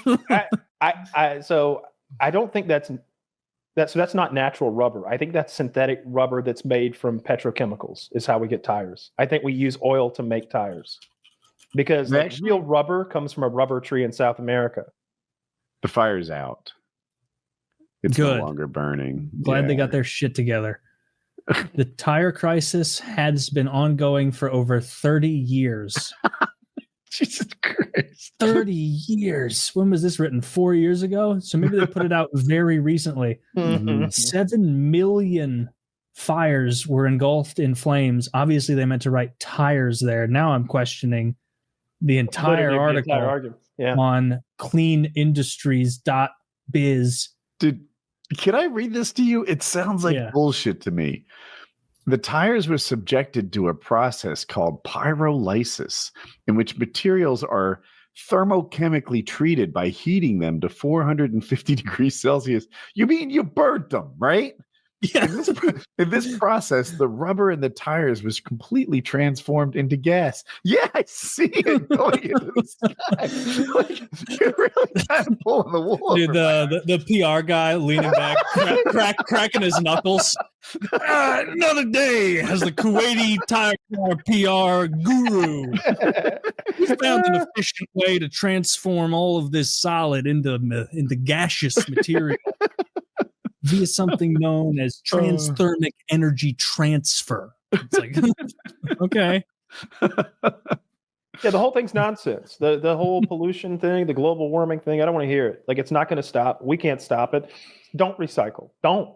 Why? Why bother? Recycling comes out as a scam more and more every year. It's not real. Recycling's not even real. It's a made-up thing. They created a symbol to look like what a recycling symbol looks like. That's what's on bottles and jugs.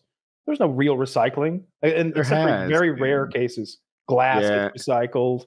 Rare earth metals get recycled. Aluminum, probably. I don't even know if aluminum. Period of time where recycling plastics was profitable, and they did it. And that period of time has come and gone, and I think they just throw it out now, put it in the landfill. It's like I separate my recyclables because they tell me to, but there's only one trash truck coming around. Like, unless you're separating them too, which I have my suspicions they're not. They're not. It's crazy. It's a big like public relations scam of some kind. I think they're attacking Iran right now. Right. I think that Israel's bombing Iran, hitting those nuke sites. They've been talking about it for weeks. The U.S.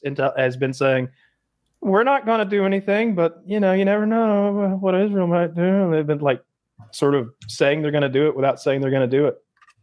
Oh, we got video from Iran. Explosions. Oof. Mm-hmm. Look at that. Explosions all over Iran. That's what we need is another war in the Middle East. Why does it feel like we're always on the edge of World War II? 3. 3. I lost count. Who counts to 3? Who knows at this point, you know? Yeah, I can't remember the first 3 letters of the ABCs. Yeah, The, well, it feels like we are. But yeah, like when it was Ukraine, Russia, it was like, is this gonna like escalate to World War III? Where is this headed? It seems like it's just going to stay mostly between those two for a while, I guess. Yeah. But now Israel's bombing Iran, which is going to solidify partnerships that were previously fractured in the Middle East because they all hate Israel.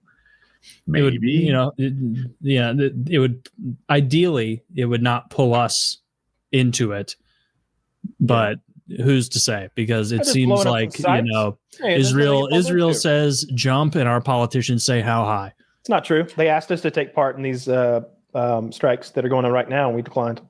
We said we'll pay for it, and that's it.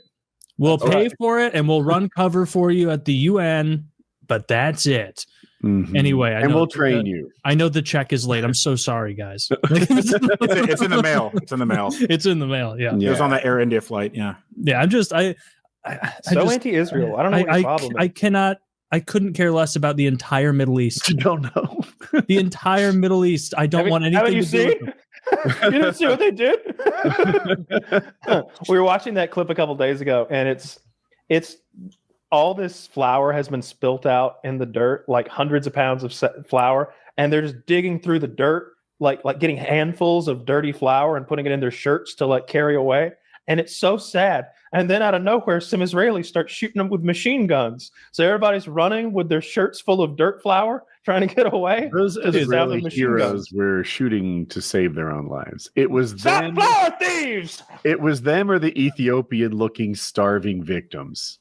Yeah, and it was probably, Kyle, it was probably that like you probably aren't up on this, but there's a new type of C4 that looks exactly like flour. And so they were probably collecting weaponry. Yeah. And so they had to shut that right down. Dude, wonderful. What if it actually was though? Like what if we found out that what was originally believed to be flour turns out to be ammonium nitrate fertilizer. Later on, the refugees crafted into a bomb, which was detonated outside this school you see here. He's like, oh fuck, I was led astray. If we saw that, we'd the good guy the whole time. We'd have to really reevaluate. Yeah, I'd feel real dumb. But I'm like near positive it was flour. Make such good propaganda. Yeah, that shit's crazy. We could make such good propaganda for the Israelis. I wish they'd hire us. See that right there? We just came up with a way to spin that whole situation. Flour? Mm-hmm. No, that's ammonium nitrate. Didn't you hear? Yeah, it was look on Snopes. You know, you need lie. This is lies. We control Snopes. We control Snopes. We create the Snopes lies. Yeah, there is nothing for us in the Middle East. Every single thing that happens in the Middle East, it's always a disaster. It's always terrible. It's never like awesome new ice cream flavor discovered in fucking Lebanon. No, it's always something horrible. And we've had enough. You guys handle your own shit. Clearly you got some ethnic tensions going back millennia. Okay, so I'm not the biggest Trump supporter here, but like I went to the Daytona 500 and they like before the race starts, everybody can sort of, if you have a VIP pass, you can go onto the track itself. So it's like this crazy bank track, and you can walk up and you can go into the pits and you can see everything. And people are setting up, and they have these like before race shows. So Pitbull was there, and they're doing all the announcing. And when we were like standing on the bank track, we see Air Force One just do a slow pass over the entire field, and everybody, there's 120,000 people there, and everybody goes nuts. They're like, yeah, and it just like dips its wing a little bit, and then does another pass, and then it lands at like an airport that's less than a mile away, and then Trump shows up with the Beast. So he has two of those cars, which is like this big limo that's on a like a pickup truck chassis. It's super fortified. Like this thing could withstand a nuclear war. Like it's pretty crazy. So he shows up, and this is right when they do the driver start your engines. So I think it was like Anthony Mackie, he was doing some promotion for the Captain America movie. So it's like, driver start your engines. And then once the engine started, Trump goes out onto the field in the Beast, and he leads 40 stock cars and does 3 laps around. And then, so he does that. And while that's happening, they have the Thunderbirds, which are like F-16s, flying over with their afterburners, and they're playing AC/DC.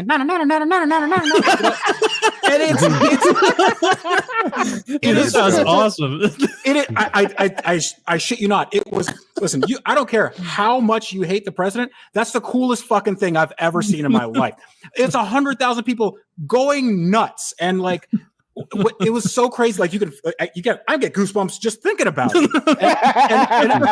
And I'm there, like, you know, I'm within, I don't know, 10 feet of this car, you know, and the president when he gets out.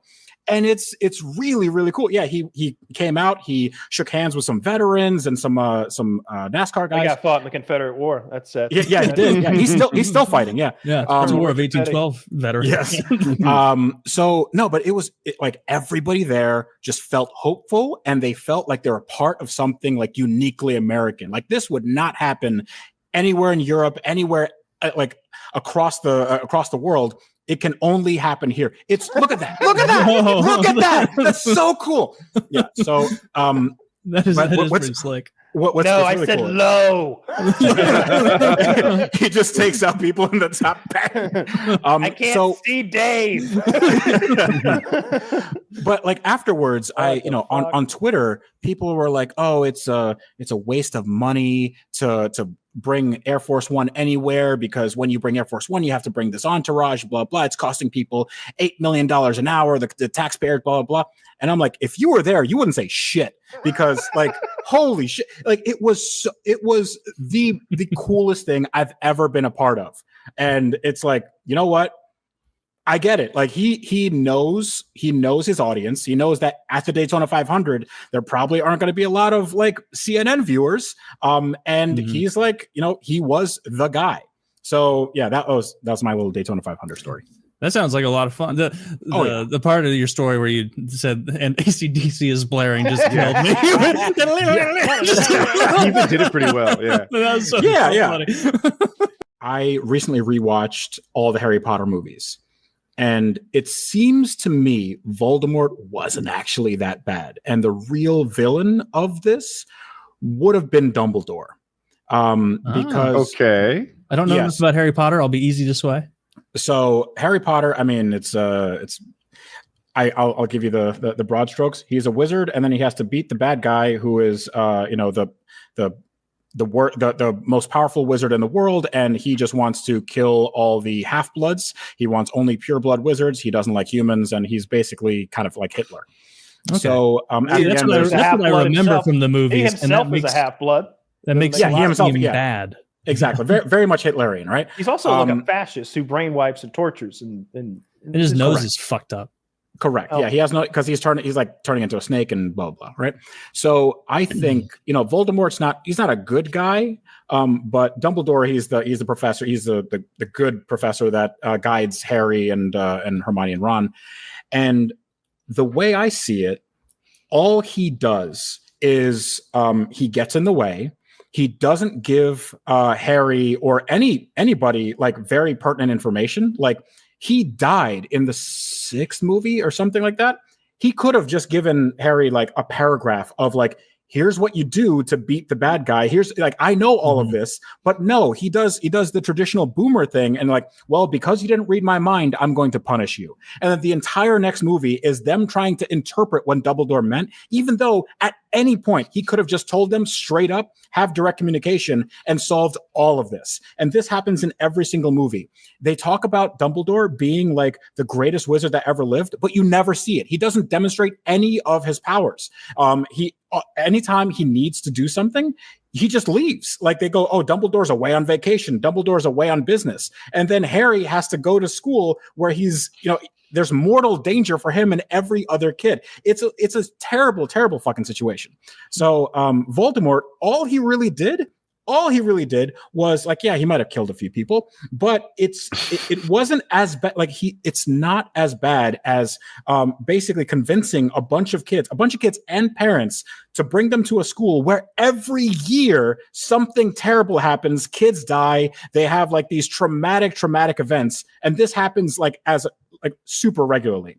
Yeah. All Voldemort ever did was like just scared some kids, and then that's it. Like he couldn't even kill Harry Potter. That's how ineffective he was. And I think, and he didn't did a try. lot of people die in the last movie at the end there. Yeah, but that's only because he recruited an army. It was very apparent that like when that in some circles is bad behavior. No, Hear him out. I'm not saying he wasn't bad at right at the end, right? But he was portrayed. He collapsed the London Bridge. He's a terrorist. Wow. Okay. Cool. All right. So this is the worst thing that's ever happened.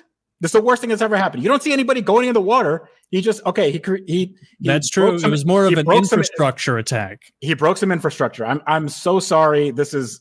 Kyle, you hypocrite. You praise Ukraine for doing that. Yeah. Well, exactly. Yeah. I don't mean depends to be on what side you're right about I did say it wrong. You caught me on it. Okay. Dumbledore was very absentee from what I recall from the movies, where it'd be like, "There's something incredibly important I must tell you, but not now." You must solve my just riddles. bounce. Yeah. And he's like, "Damn, dude! Like, there's living trolls in the bathroom. Yes. There's and a no tree one's that will taking beat a you to look death. at it. There's a tree that beats you to death. It's called the not so much Willow. fun in your If you- movie, are they, Kyle? If you get beaten up by the Whomping Willow, then that's on you. What did you think that the Whomping Don't put it in Willow a was school gonna with do? kids. There's It's kids guarding in a the secret school. entrance. It's not. Why is that? Why? Okay. Don't make this a school. Don't put a school here. This doesn't make any sense. That's Like, true.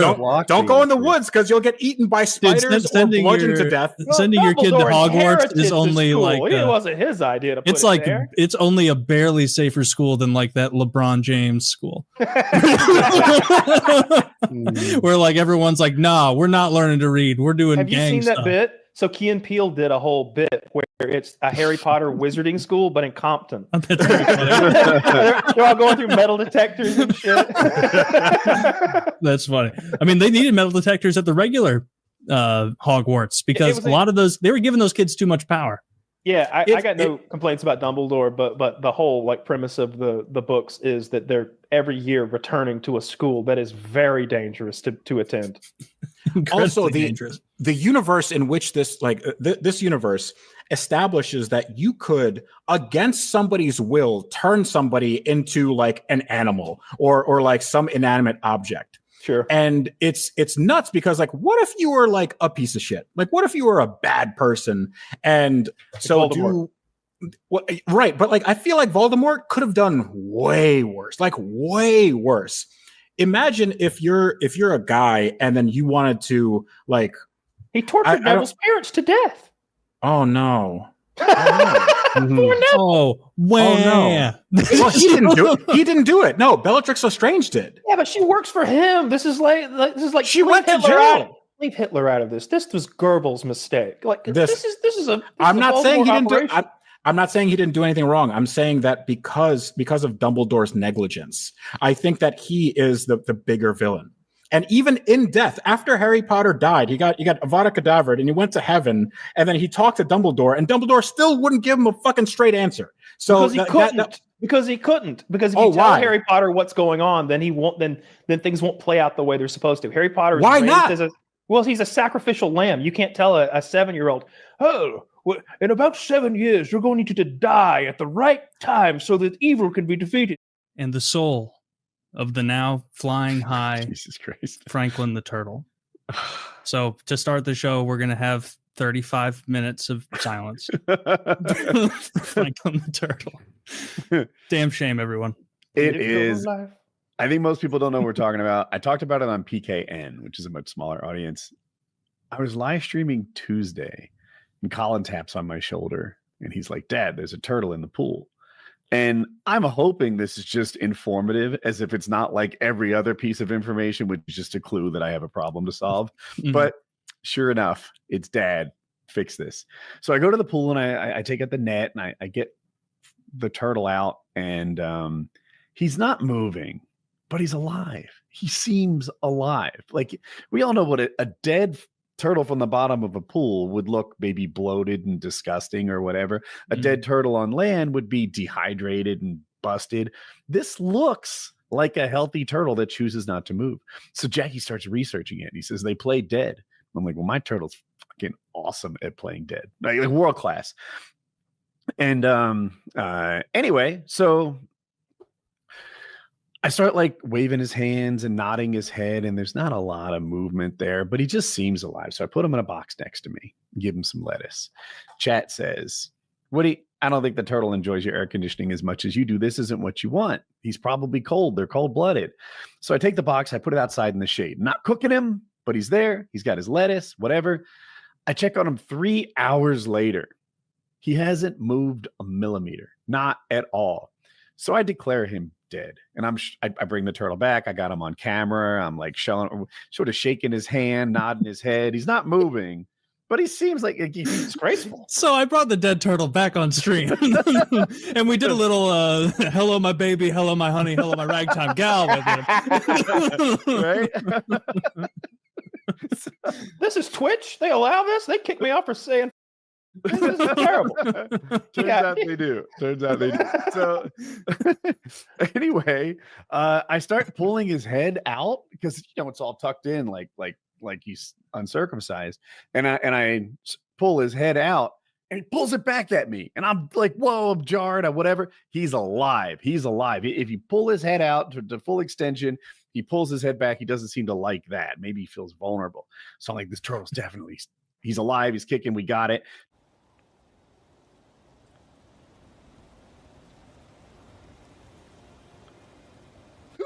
He's alive. Chat's going wild. My wife, she says she sees it. And my favorite part, she's on YouTube and she found that Indian dude that makes videos based on how to tell if a turtle is alive or dead. He's just like, put a feather in front of his nose. He's Schwarzenegger in this situation. And, see if the feather moves, and he doesn't blink or anything, but he definitely has that head pull reflex. And whatever. I put him on a plate because the plate held a little bit of water, and then I tilted the plate, and this is how I left him overnight. Hard to focus on that, but predators.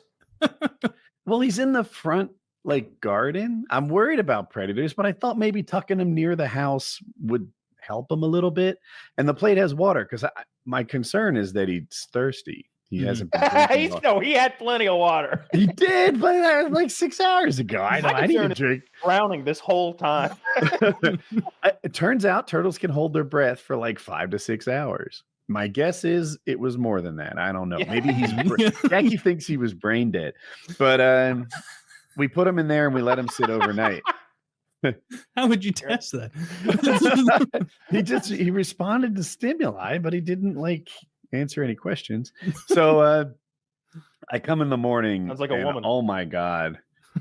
On that plate, I didn't take a picture because it was gross, but there was like a disgusting slurry of blood mixed in with the water it was actively dripping out of his mouth. I don't know. Did bugs crawl in there or something? No. But also he didn't move like he did before. The hello, my baby, hello, my darling thing. No, now he's rigor mortisized. That might be a word. And same with Schwarzenegger's accent though. Rigor mortisized. He's been rigor mortisized. And not bad. And he can't shake his hands or move his head anymore. So now he exists in the bottom of the trash can. Apparently, I was supposed to put him in a plastic bag first, but oh my God, you should bring it. You should keep him, dude. This is what you should do. You should keep him and you just put him in the freezer and bring him out every stream and name him Joe Biden. And he's in charge. You keep him frozen and he wouldn't thaw out fully during a stream. You could keep this up for a while. What percentage of you when you woke up this morning was like, oh, Franklin, and then oh yeah, it was yesterday. I Jackie got up first. I get breakfast in bed a lot, so Jackie got up and she's making me breakfast, and she doesn't come back with breakfast. Worthless wench. She's like, you should see the turtle, and I'm like, is it bad news? And she's like, yeah, there's no way he's still alive. So that's when you found him with a lot of his blood missing. Dang. Well, Yeah. he Poor was fella. a cold-blooded turtle. If he had the chance, he'd have killed us all. So good riddance, I say to Franklin. Good riddance. You should keep his shell A little memento for the time you had a pet turtle for 18 hours. You're gonna want to boil him. You're gonna want to boil him. He's on the bottom of a trash can. I wasn't gonna dig him out of retrieve there. He's not going anywhere. He is still there. It's too late now. Next time a turtle falls in your pool, you'll know what to do. I went to a Chinese restaurant way back in the day with my girlfriend and her dad, and my girlfriend at the time, we walked in there and we're looking at the menu, and there's like a whole bunch of the usual suspects, General Tso chicken and chow mein and all that stuff, and then on the other side are all these items that are written in Chinese. And I see people there, and there's a group of Chinese people there, and they have like this big ass bowl with like fucking sick noodles in it. She just looks sick. I want that. But I'm looking at the other items, and they're all, the usual suspects. None of them are that, and I know that, but I want that. And so when he asks us what we want, I'm like, oh, what's this whole side of the menu, the Chinese writing? And he's like, you can't read that? And I was like, no. He's like, then it's not for you. Oh. And I remembered being like, if I were to ever learn Chinese, it's only for that menu type shit. It's just for that. Yeah, man. But like, Dude, half that that shit pissed shit. me off. What do you mean it's not for me? Oh yeah. Well, this is not for you. And I got the fuck up and left. I'm not paying for my drink. But I live in like a great in there. Asian. Fucking smelled great. My whole area is fucking Asian, and like sometimes I'll get DoorDash, and one time they brought me the wrong food from the Chinese restaurant, and man, when you get the wrong Chinese food from like the authentic Chinese place, you're like, what the fuck? It's literally just bones and water. It's not even, I'm not even describing it as soup because it's not. It's just bones. What's so funny is these restaurants that have fire Chinese food, and it's all Chinese people working there. The type of food that white people order is not good for you, really. Not good for you. And it's, like a comfort food. And the food that they consume there is still eating out, so it's not great, but it is like so much better than the nuclear, super shiny Chinese food that we all like to eat. And a lot of times that I've had authentic Chinese food, I'll see something and I'll be like, oh, this looks good. And I'll expect it to taste one way and it'll taste like nuts and fish instead. And I'm just like, I didn't expect that. Some things are a little too far for me, but I'm always down to try. But these days I love like dim sum, Chinese food, and the Some like of the textures are what I can't get around, man. The fish head is for the oldest woman at the table. Like they get that the best part. They get to eat the fish's face. But and also chicken feet boiled in water and made into a soup. Beautiful culture. Dog treats. Jesus fuck. No cheese. No, they don't fuck with cheese at all. Cheese and the only super authentic Chinese place anywhere near me is probably 10 miles away, and they are all Chinese immigrants. And when I've gone there, it's only been with my buddy and his wife, who is from China, so she speaks Mandarin. And the wallpaper on this place is clearly them doing their best to seem American. And so it's like signs from New York, where it's like, it's a Broadway, and it's like just pictures, but they didn't spend the money to get a large portrait, and so it's just small tiles of the exact same signs over and over and over around the whole restaurant.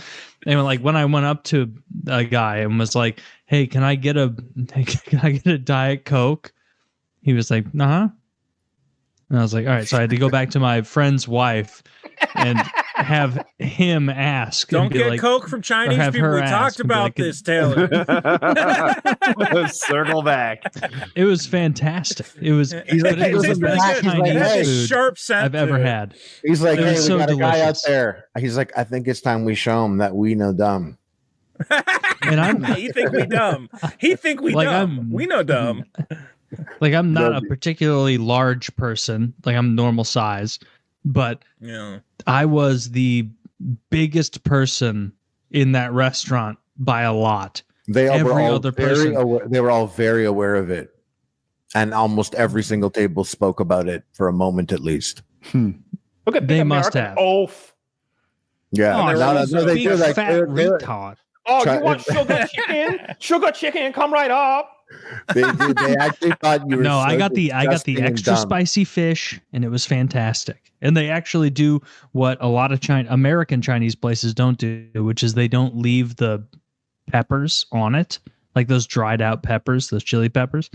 Mm-hmm. You want that left on the dish because it tastes so good. But this is the only place that does it. You go to fucking PF Chang's or some Americanized place, they really don't. Yeah, they cull it a bit for the American palate. When I was in Toronto, I came to realize that the best Chinese places weren't places like Jade Palace. It wasn't places like that. It was places that had names like Wonder 7 Fat. They just like whoever came had aroma of chicken. They did not localize the name that translated from, and it didn't matter. And the sign, and those were the places where you're like, oh yeah. And these type of places, like, it's good. I know it's good when a Chinese woman comes out and I'm doing the thing and I'm like, oh, can I get an extra sauce? And she's like, no, there's enough in there. Like, that's the shit that they'll tell you. They'll be like, you've had enough. They'll tell you that shit. You know what I mean? You get like a soda. Yeah. I've ordered like a second soda, and they're like, too much soda, bad. And I'm like, okay, are you getting it for me?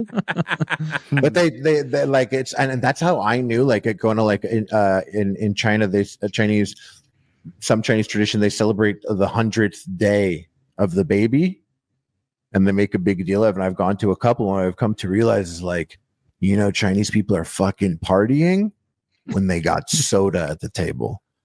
I saw in front of every plate was like a can of Sunkist orange, and they were popping off that night. It was like crazy. Like, yeah, it's like actual. I play games with Freddie Wong a lot, and I'll be like, oh yeah, I'm about to fucking smoke this fatty before we go online. He's like, dude, I'm cracking open a triple cola. And I'm like, oh shit. Like, he's serious about his soda. He always clowns me for drinking the sugar-free sodas. Mm-hmm. He's always like, he's like, you could do that if you want to live a lie. I've never had. Have you guys ever even heard of triple cola? You familiar? Yeah, no, I've never heard of it before. I just dying to try it. Is it good, Kyle? I've never had it. Oh, you just an Asian cola, triple cola. Wait, is this an American cola that they like, or is this an Asian triple cola, bro? You think Asia's gonna triple cola something? One cola's enough. I wouldn't be opposed to like a North Korean vacation, but my genuine fear would be that they'd like, oh, let me look at your phone, and it's like, oh, here you go, and it's like, oh, you made a lot of jokes you shouldn't have about the great leader. Oh, can I not come in? And they're like, oh, worse. You can't leave. You get to stay. They drag me across that fucking gravel border that Trump shook hands across, and I'm kicking and screaming, and the South Korean officers just don't give a shit. I imagine it would be like the interview where me and Kim Jong-un would become fast friends. We'd become cool guys who enjoyed hanging out with one another. He's a huge NBA fan. So I know that him and Rodman are pretty tight, but I don't know if he's going to be into the average American kind of fellow. I think he'd be more likely to send you off to a secret prison or something. You could bond over cheese. Not if you're boys with him. I think it's gonna be hard to get close with the great leader. The thing about the memes on the phone, we're doing that to people. What do you mean? Well, they're going through people's phones and checking their social media. Like if you're coming from the UK, I think they go through your phone and look for memes that they don't like. Any social media activity you shouldn't have done. Taylor, if you were there, you wouldn't kiss the wall? No. Why would I kiss the wall? So you could be blessed and get the magic of the wall all over you. And what sort of magic? What sort of buffs? I'm pretty sure that you'll be blessed with many fishes and loaves in your life going forward. Leprosy immunity. That's a big plus. Immunity plus 50% disease resistance. Is that what you're telling me? Only leprosy. Only leprosy. Oh, well, that sucks. That's not a very good one. Yeah, only biblical diseases, no modern stuff. Like it can't fight off polio or the cold or anything. I wouldn't do that then. That's not worth the juice is not worth the squeeze there. First, I need to buy a flight to Israel because I don't. Although if I were Jewish, I definitely I would have taken that vacation there for sure. That's sick. Yeah. Getting Dude, a free vacation to a different country. I've even got my name is often a Jewish name, and it's like, I wish I could blend, but I've done the DNA test. I'm not. I wish I was a secret Jew, and they knew I was one of them, and we're all good on. I wish I get some of that. I joined the IDF. I could go do some cool stuff, but they won't take me. I'm a Gentile. You could do some really cool stuff. You could do FPSIsrael videos where you're like, we are going to blow the head off that hungry child. He's coming right at us. I need that up. Marble, get him. I mean, I feel YouTuber murders 15 Palestinians, and they're like, the area he had that fucking fridge full of tannerite had a bunch of human shields around it. No, the refrigerator's full of delicious food and tannerite. And hello, my friends. Blow them up. I tip my fucking yarmulke. Oh man, you're just firing your Bofors gun. Do it at FPSIsrael. The refrigerator filled with tannerite, children crawling towards it. As you can see, a field of death has well, we understand he didn't mean to kill those kids, but can you explain the trails of M&Ms leading to the fridge? And you want to quote it just like Western papers. He's like, oh, what we've got here is, look at this 6-year-old man. This 6-year-old man here was trying to get to the food in the refrigerator, and here's a 7-year-old man. And there's an 7-year-old man. That's what the news was saying. 7-year-old combatant. When a 6-year-old girl got blown up, they were like, "Oh yeah, a 6-year-old woman was killed," and that's what they were doing because saying that children had been killed by Israelis. Combatant. Yeah, absolutely. Yeah. What do they call them? Military age men. It's wild. When I had syphilis, I know I've told this before, but it was so awkward because I took my online STD test, clicked all the boxes, said I had it. And but really, I ordered the thing online. You take the test at home, you mail it in, and they email you and tell you got syphilis. And but nothing else. That's always nice because you got to scroll through like 30 things, and you're like, oh, negative. Okay, all right, we're good. All right, because there's some scary shit down toward the bottom. It gets rough. And it's like you don't have AIDS, but it's also like I am taking a test, and it can only go one of two ways. But don't you feel that levity? Once you see negative, well, I didn't see negative though. I saw I had the syphilis, and so I made my doctor's appointment, and he was like, "Hey, so what are you in for today?" And I was like, "I got syphilis. Can you give me some penicillin?" And then like totally easy, got all that straightened out. But he reported me to some sort of like STD board or something, and I swear to God, someone knocks on my front door a couple of weeks later with a clipboard from the health department. Really? Hello, it's an Indian, and I'm like, "Hi." He's like, "I understand you had a syphilis," and I'm like, "Who the fuck told you?" He's like, "Just making sure you are treated and cured." I'm like, "That's none of your fucking," and I had a little meltdown, and I'm just like, "It's none of your fucking business whether I'm treated." I'm thinking like, I imagine the Indian guy being like, "You have syphilis, and let me start by saying it is fucking sick. You're getting pussy." Number 2 on the list here is does your girlfriend have friends? Maybe, perhaps, because I talk to these players all day with their diseases because they are fucking so much, and I feel like a fucking homo because I cannot get a lady. I got first of all, I was like, man, I can't believe my doctor just ratted me out to like some governmental agency nearby and told him I had the syphilis. What a scumbag! Because like that seems like a huge breach of privacy, and that's the only way it could have happened. I think that's what he told me happened, and I was just I didn't tell him. I was like, in my head, I'm like, yeah, of course I got it treated and I'm cured now, but I'm not going to tell you. I'm not going to tell you that. You don't get to know. You don't get to check your boxes, you fucker. Is John Cena still a bad guy?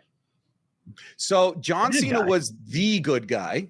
for years. He was the Superman, the ultimate good guy. In fact, I think he announced the death in the execution of Osama bin Laden live on TV. I think it was like in 2011 after a show. He comes out on a microphone. He's just like, I just wanted to let you all know that we have found and ended to a permanent end Osama bin Laden. I think kids thought that he killed Osama bin Laden. He made it sound that way. He totally made it sound that way. Wow, you think Sting was with him? Yeah, he's now in 2025. He's in his retirement tour in the WWE. I think he's ready to go fully into Hollywood. Nobody ever fully retires. They come back for that juice every time they need it. I agree, but then John Cena is like actually like mega rich. Most of these guys come back because they blow through their money and are terrible with finances, like Ric Flair, who has had 17 different retirement matches. John Cena has Hollywood. So when he says retirement tour, I actually believe John Cena, but you're right, Kyle. That is actually like a trope in wrestling where one last match. Yeah, okay, fuck you. We'll see you in 5 years. It's probably been 15 years. I remember I was at the gun store and my buddy was like, check this out, man. And it was the chainsaw video. That was the last Cartel thing I saw. And it was almost against my will. But since then, I've heard, because I watch these podcasts with guys talking about the Cartel and how crazy it is down there, that they'll blow people up in fields with like dynamite and stuff, and all sorts of like wacky, over the top, almost theatrical killings. You know, and again, it's psychological warfare. I would be so scared to like fuck with those guys if I knew that's what was going to happen to me. Like, you could see being gangster enough to get into a gunfight with somebody. Like, oh yeah, you're gonna shoot me? Well, I'll shoot back. And they're like, no, we're gonna torture you for days. We're gonna pump you up with drugs to keep you alive extra long, so we can torture you for weeks. We're gonna bury you up to your neck with just your head sticking out, and then we're gonna take an elephant that we trained to play soccer, and we're gonna if you run into it, it's gonna kick your head. And then you're like, that's a pet detective. That's a pet detective. Dude, well, it's Were you a tiny bit disappointed that you by 20 minutes missed seeing it pop off? Just a little yeah, bit, of course, right? Because I knew it was a totally different vibe. Like they were very angry. A lot of them were like, you can just tell, like the clothes they wear, the kind of signs they're holding. It's just a very the foreign flags, not a good look. Yeah. Did you have a funny sign? No, I didn't have a sign. I just showed up with a couple buddies of mine, and that was okay. Yeah. But yeah, that was it. It was, and then after that, it was chill. But like it was obvious that there was no need for the military. Like the cops were more than capable of dealing with that crowd. The 2020 riots were way worse than this. Like not just like 1,000 times worse. Yeah, we got that here. I think that was in most major cities. 2020. Oh, the BLM ones. Yeah, because I remember in Kansas City. Where are you at again? St. Louis. Oh, okay, yeah. Yeah, and so it like all the violence those days in 2020 only made our horrible city look marginally worse than normal. But like if that were to happen in like Pittsburgh or something, I bet people there would notice bigger. Taylor, it's just because like our city's a ghost town already. How far are you from Ferguson? I have it in my head you're close-ish. Yeah, at least half an hour. Like that's close. I'm a decent bit from Ferguson. I've brought it up before, but the 2014 Ferguson protests, I was cracking up because one of my good buddies, shout out to Carter, he worked in Ferguson when that was all teeing off, and it was a shit dead end job that he hated. And he was like my one joy after driving 40 minutes into Ferguson to work at this like real estate office is that I get to go get a nice McDonald's lunch every day. That's the only thing getting me through it. And these pieces of shit burned down my McDonald's. And so now I'm still driving there, but I see all my lunch options burned out as I'm pulling up, where I'm like, I guess I could, okay, McDonald's is burned, but I could do Little Caesar. Oh, man, they tagged Little Caesars up. Oh, fuck. Big Wendy's has you fooled into thinking BLM did that. He was so upset. That made me laugh so much. They were like, oh, this is going to be a lot. This is going to be rough. And I was like, one more thing. And I like opened the blinds dramatically to reveal my entire gym. And the bumper plates are stacked up waist high in two waist high piles of just bumper plates. There's 3 complete sets of dumbbells of different manufacturers. There's three barbells, a squat barbell, like one of those fancy ones with the handles and stuff. Those are heavy. And then I'm not gonna. I have a very heavy elliptical, a nice one. I have a treadmill and a squat rack, and then I have not a functional trainer, but a weight loaded multi thing that has pull downs and rows and stuff. This was not the A team they sent. I didn't think they were going to get it done. The leader of the group, it's either emphysema or mesothelioma, something. I'm going to do my best to mimic his voice. I got 5 boxes and in the gym. Might need to be 2 tripped though. And I'm like, he's gonna cough on your stuff. I can barely make out what he's saying. And I mean, it's a constant audible wheeze when he's not talking to you. Like if you just walk behind him while he's doing something, and he's holding his left ribs like he's been shot, like he's John Wayne and he just took one the whole day limping. And is this the guy that was that you? No. Let me tell let me give you the whole crew. Okay. So he's the leader of the pack. He's a black guy. He's about 50, 55, but he looks rough. And again, wheezing like he's dying and holding his left side. I'm like, all right, this is the leader of the group. Where's the rest? And then this old Mexican man walks in. Again, Mexicans age well. This guy's looking 55. He goes, all right, bathroom? And I'm like, yeah, right here, buddy. And he goes in the bathroom, and I'm in the kitchen, getting the last final touches, like making my last cup of coffee that I'm going to have before I pack the coffee machine and the last coffee cup. And I hear,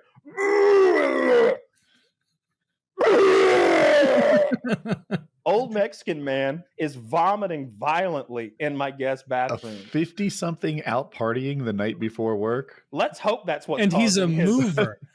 I can't imagine a worse job to show up for hungover. He's vomiting. A mover. He's vomiting, and it wasn't one of those where you just get a little queasy and you get it out and you're like, oh man, I'm good to go now. No. He vomited for a solid 2.5-3 minutes and then washed up in there. And then I didn't want to shame him by being around when he came out. So I made myself scarce. I don't know what he looked like when he came out. And then there were 2 younger guys. He's doing that post vomit thing where he's like breathing heavy, trying to swallow the residual phlegm that teary-eyed. Yeah, teary-eyed. So you got a real younger guys. Yeah, that's when I pull the. I need a mint. You want one too? Take the whole container. This water's over here. I tried to keep him hydrated, and then there was 2 younger guys who were. One of them was either Dominican or I think he was Puerto Rican, and he was like a 19-year-old baseball player. He's like, I'm wearing my Braves jersey, and he's like, "You play baseball?" I'm like, "I'm 40. What the fuck are you talking about? Do I play baseball? Where would I play?" But I don't say that because I just met him, and I'm like, "Nah, I don't play anymore. You used to play?" Yeah, I played a little AAA. Oh, amazing. That is my dream. And he's starts talking. He's like a quadruple A player. He just won some championship or something. He plays in some middling league. He ain't, and he's like a big. He's Puerto Rican, but he's as tall as I am, and he's built like a baseball player. He's not lanky, but he's long and lean and strong, and he's got the best attitude. He should have been the leader of the group, smiling all day. So every time he saw the dog, he's like, "Oh, that is a wonderful dog, wonderful Poochie." And my dog's just like, "I want to kill you, brown man." Just losing his shit. He's like, "He loves me." I'm like, "No, stay back." I can barely control the dog. He's trying to get away. Was he getting it done though? He wasn't so friendly that it was like, "All right, let's move the boxes." Oh no, he was hustling. He was dripping with sweat all day and hustling. And then the 4th guy looked like, in Captain Phillips movie. Oh, what just happened? Can you still? Oh, my whole screen blinked. All right, we can see you and we can hear you. And I'm back now. It was weird that everything went black. The movie, is it Captain Phillips where Tom Hanks is he looked like I Am the Captain Now guy, but when he was at 25, like a younger Somali version of him. He looked a little Somalian. He didn't, and he smiled a lot, but I don't think he spoke any English. And so this was my dream team, and it was 92 degrees and 55% humidity. When I walked outside at 7 a.m., the sun had barely come up, I immediately started sweating. I was like, "Oh, it's so hot out here. Oh my God." They worked all day, 12 hours of loading and moving boxes. Did Vomit Dude ever hit his stride? No, he vomited all day. He vomited in my new house. He vomited in the new house. He christened it. He broke the seal over here. I hadn't even pissed in this house, and then Pablo had done vomited up lunch into it. It was I felt bad for him all day. So these are based on eyewitness testimonies and press releasings. I'll have you know, these are AI renditions. Of course, I don't have the hard data myself. I didn't go behind enemy lines. But there are many reports of skyborne surveillance from starting in 2011 when a Griffin vulture was captured by a hunter in Saudi Arabia. It was wearing GPS trackers and camera technology. There was a European bee-eater, which is another kind of bird found in Turkey. Same thing. It had audio receiving equipment, and its beak had been replaced with audio receiving equipment.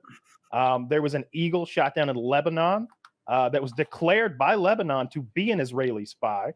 It was part of, they said it was some research project, but once again, it had advanced GPS technology and audio and video receiving equipment on board.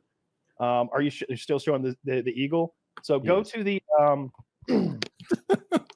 go to the other ChatGPT animal fusion. Yeah, put it. Show me the Jew dolphin. So dolphins. The dolphins are also being employed by the Israelis. Hamas claimed that it had captured a dolphin spy off the coast of Gaza that was outfitted with cameras and other weaponry all the way back in 2015.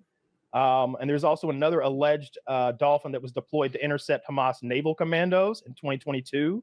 And Iran state media labeled a robotic dolphin designed by Israel that they had discovered.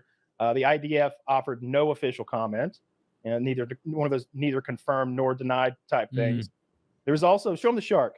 The shark's very interesting. So during it's the same as the dolphin. It's similar. You were so impressed by Brad's works cited, yet you shit all over Kyle's. I don't know. I got an image of the act. Hey, look, I got the dolphin right here. Look at the Star of David on its fin. Look at those swimmers. Those are Palestinians. All right. It's stalking the waters. All right. So in 2010, several shark attacks occurred in the popular Egyptian resort of Sharm el Sheikh. And the government blamed it on sharks that were sent by Israel. One shark was found, once again, fitted with a GPS tracking device and other electronic surveillance equipment. The Israeli government called the theory absurd. He's seen Jaws one too many times, one official remarked. Sharknado? No. Shark Mossad. All right? Show them the dogs. Show them the robo dogs. Okay? That's going to convince them because I've got some doubters. Okay? We got some doubters out there. Maybe is this the one where you were trying to... You had to go 6-pointed star. Yeah, they don't want you to put a Star of David on there. I really had to trick ChatGPT to get the ones I got. So now we all know that the Israelis have been raping Gazans with specially trained commando dogs. These are dogs that are bred to have large penises and to be extremely horny. It's been reported many times that they are in fact raping Palestinians with dogs. But the IDF also apparently has been using dog commandos, once again equipped with all sorts of electronic devices. Some say with the skin of the dead Palestinians that they had raped. I don't know how that would help them or aid them, but I'm reading it right here off this thing I wrote. It seems like Brad knows something about the robot dogs or the molesting dogs. Well, the thing is that apparently Israelis had been doing this for a long time, using dogs to rape people. Like this was happening back in the 1970s in Chile underneath Augusto Pinochet.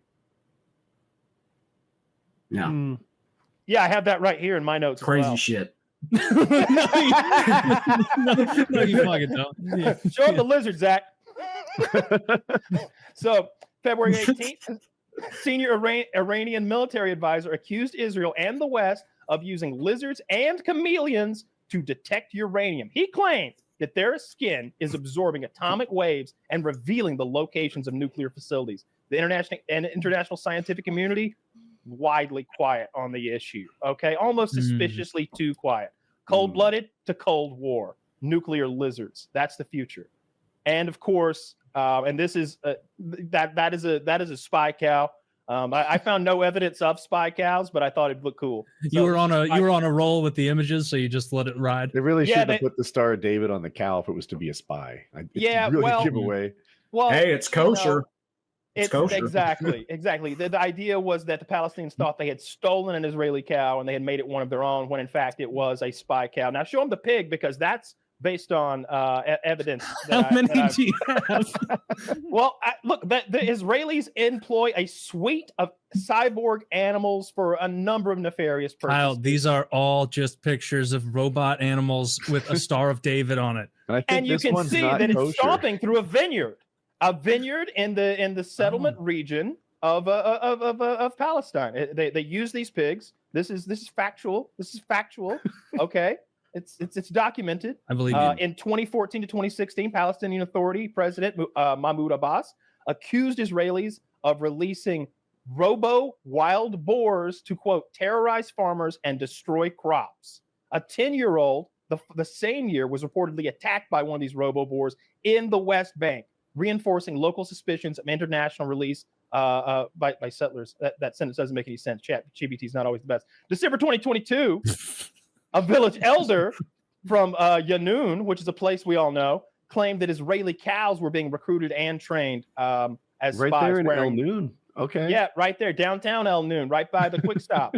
It used to be a nice neighborhood. Now they got spy boars. Right. So the boars were also robotically enhanced, yes, and perhaps demonically imbued. You can't disprove it. See in the eye. Yeah, I did have the glowing red eye, reminiscent of evil, and also the Star of David there, similar imagery. I tried to get the boar to be destroying an olive grove, but apparently that's culturally significant, so they wouldn't let me do an that. olive grove? Is it like an Italian AI? No, like they won't let you do that. I think they do olives there, and it's literally a thing that happens. These Palestinians have been raising olives there for like 1,000 years, and then they come in and they chainsaw their olive trees down while the old couple cries. You haven't seen those videos? I scroll past those things pretty quick. We did our conspiracy theory episode last week, and when you had my friend on, Harley sent his friend. What was that guy? What actually happened was, Taylor, what's the guy that we actually know that Flesh Simulator? Yeah. Flesh Simulator makes great videos, excellent content. We invited him on, and I'm not joking when I say this. The other guy with the tinfoil hat, whose conspiracy was so bad we cut it out of the video, none of us seem to know who he was or how he got there. And I know that sounds silly, especially to say about the conspiracy episode. You're probably having a hard time believing me right now. You think it's a bit, or you think I'm just some tongue-in-cheek joke. I don't know that man. I've never seen him before, and I don't know who invited him to that call. And I think we were all, it was like when you see a guy at your party and you're like, is that Dave's friend? Yeah, that's probably Dave's friend. Later on, you're like, Dave, your friend's kind of a jerk. He shit all over the toilet seat. And he's like, that's not my friend. And you're like, wait, nobody knows the guy who shit on the seat in the bathroom? No, he just showed up, shit on the seat, and bounced. I was the only guy that liked it. My chat, not a huge fan. Apparently, the fan base in general, not huge fans. They cut the first 30 minutes. Everyone was asking me why they cut it. The boys saw the reception and said it's going to hurt viewer retention in the algorithm and stuff like that if we lead off with an unpopular section. So that's why they cut it. It's still on the Spotify. It's not like it's a secret or anything. Yeah. I just thought it was bad. I liked it. I liked it.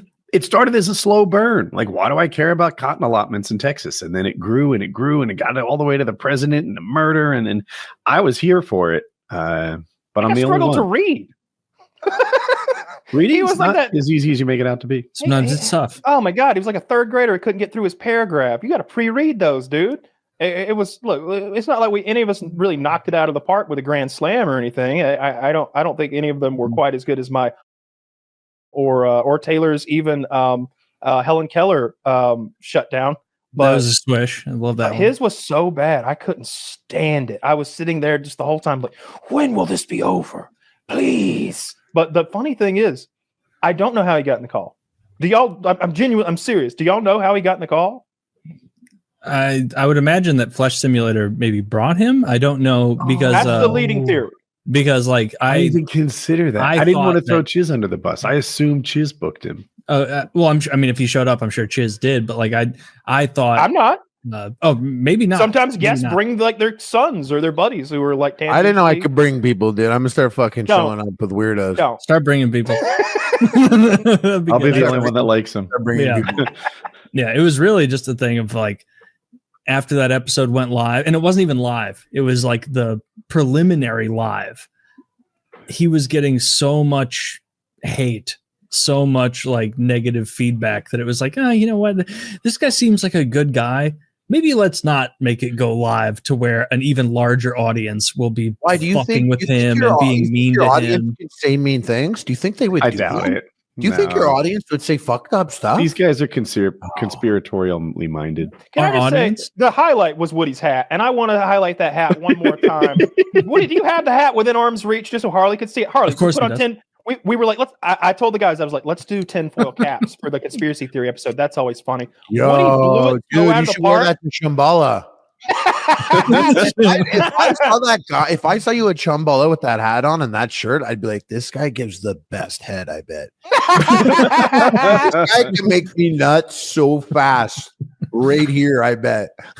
I would think he had drugs. Where'd you find that I would hat? think he's advertising that he's got like.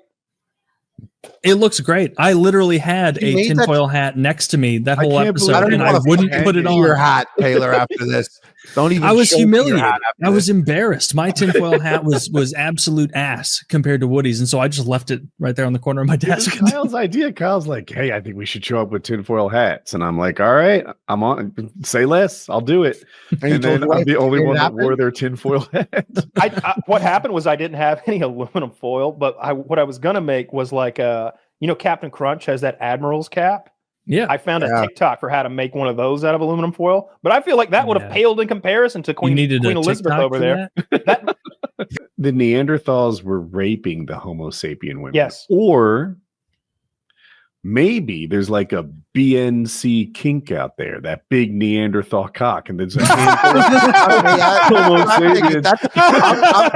I'm thinking like, yo, you ever been sucked by a Neanderthal? They're fucking on that caveman shit, dude. Right? They got 40% more lung capacity than us. Didn't you know?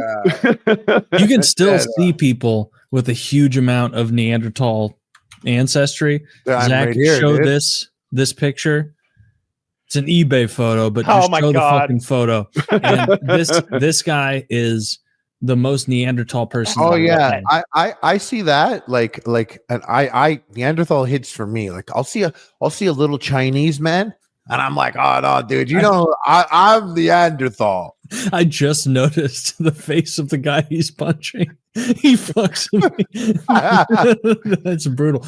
But like Is that this guy, real? that guy on the left is a Russian politician who's like 7'2", think and he I won the guess fight? just intimidate. I think he probably won. That He's guy's married been with a knocked out kid. like a Somebody's into cartoon. that. That guy's He's literally like birds flying around his head. that guy Holy is shit. but that's That guy's if he name is went- Ivan the Slaughterer. If he went 23andMe, it would come back like 65% Neanderthal. They Like would flag that's the what fucking, that looked like. No, the fucking government agencies would be flagged if he got DNA tested. They'd have to track this thing down and kill it. Look at how What big the his hell? face is and how little his like top skull is. Look how hairy he is. Sasquatch. Yeah, well, that's. I mean, don't some people are hairy, That's so like, normal. so Dude, let's not bully him for that. I don't have any hair in any of those places. Well, the chest, yeah, and look at that. Not really. Isn't that insane? My head's way hairier than his. True. It's Same. true. But You mog him on head hair. dude, his eyes are like under a like shelter. Like his. Look at the forehead guy goes- in the foreground. Look at how photoshopped in that tiny man's little head looks. Rain next to has that never hit monster. that guy's eyes. Well, there is some forced perspective. Like I would compare the microphones to get some idea of just how. Yeah, he's they look looking- the same size. No, Yeah. they don't. They look He's pretty out of similar. focus. He's closer. That guy's clearly an enormous freak of a human being. He should be DNA tested. Oh my God. He's shaving with an axe. He doesn't have enough Look at room his- for a brain to control that big of a body, it looks like.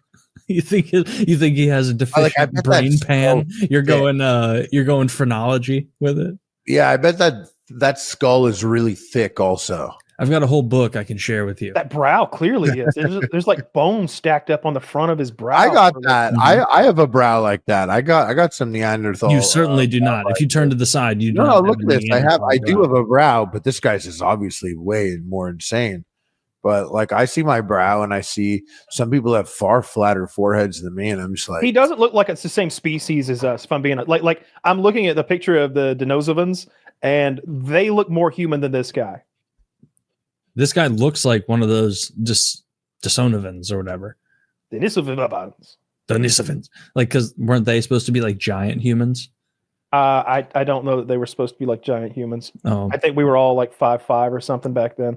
I'm not really sure though. Yeah, well, giant. I know the Neanderthals were like bigger and hardier, like I hate thicker, this image. thicker bones and better lung capacity. Yeah, that's a Denisovan. Very goblin-esque. Yeah. I mean, imagine you look up like this video. I linked the video about the Uncanny Valley, but at one point he's like, imagine you look up from your village, you're cleaning an animal, and you see a strange figure leading a child away into the woods. What was that? Who was that? Why would they give this guy like an Amish beard in the reconstruction? That's how it grows in. I don't That's how like it grows in. Wait, you think the No. mustache doesn't grow in? On Yeah, why would the mustache not grow in? I don't know, man. I don't know. It's possible. I mean, like some type. Sometimes it just doesn't grow in right. That's all. Yeah, so some of us can't grow full mustaches. When the French come over the hill and the French have the first tanks, it's like these guys have never seen a tank before, and here come tanks. Not only that, here come Frenchmen with flamethrowers. I'm cheering. I'm cheering for the French because this is French land we're on right now. So when they start burning the like heroes of the movie alive and crushing their guts out, I have already switched teams in this movie, and I'm cheering. I'm glad that they're all getting what they deserve. That 16-year-old that was conscripted, that got lied and forced into a war. You're like, yeah, they knew what they were getting into. They did. That's the whole point of the movie. Not knowing. They're like, I know. Have you guys noticed none of the adults are coming back, and now they need a lot. No, it's because it's safe for us now. That's what this is. Yeah, that would be so horrible. You're in a trench, and then some sacre bleu, some dude flames you to death. Getting killed by a French guy. Is there a gayer way to die?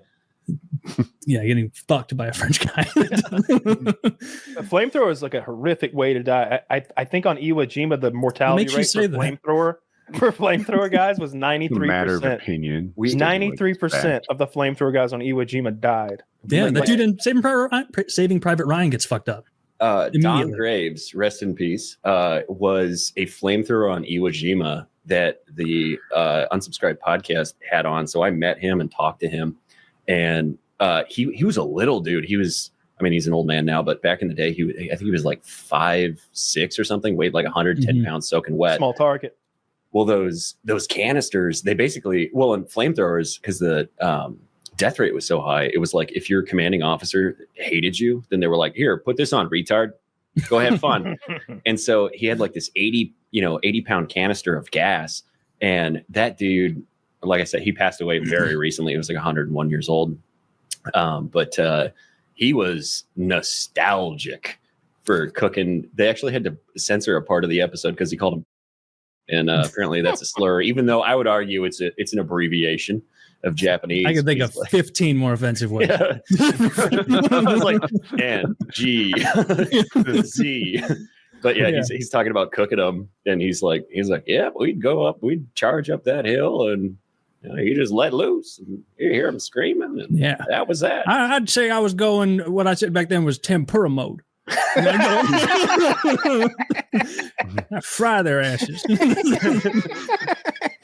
You think? Yeah, they probably like lied to him about how safe it was. Where it's like, oh, I guess I could wear this, Lieutenant. But what happens if a bullet goes in there? And he's like, oh, sir, that's as safe as throwing a propane can in a trash compactor.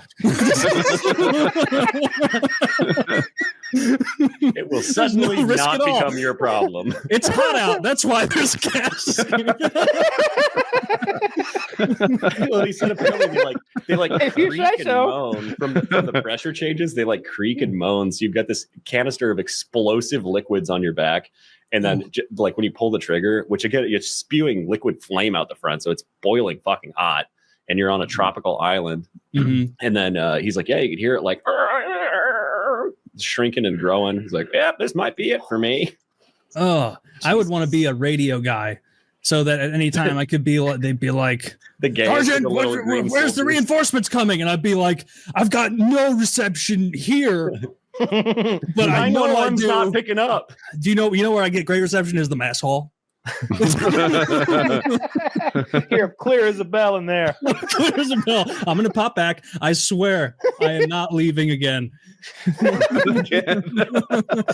Like we never saw you again at Bastogne. You left when it started snowing. Oh, I was imagining you on the beach, just hopping in the landing craft and making a U-turn. Yeah, the flamethrower guy would be the worst job. It has to be the worst job because if the Japanese see you coming, they know what that thing is. They know what it is and what it'll do. I would take a lot of risks at getting shot. I would expose my body just to shoot that guy if I saw him coming my way. Like if we're in a bunker and they're shooting back, I'm not going to pop my head up too much to take a shot at a guy. But if we see a guy with a flamethrower creeping up the hill, all right, we got to get that guy. We got it. All right, come on, everybody, And get that guy. If he's near other guys, it seems like you could get a clat. Oh, You yeah. shoot the flamethrower off his back, kaboom.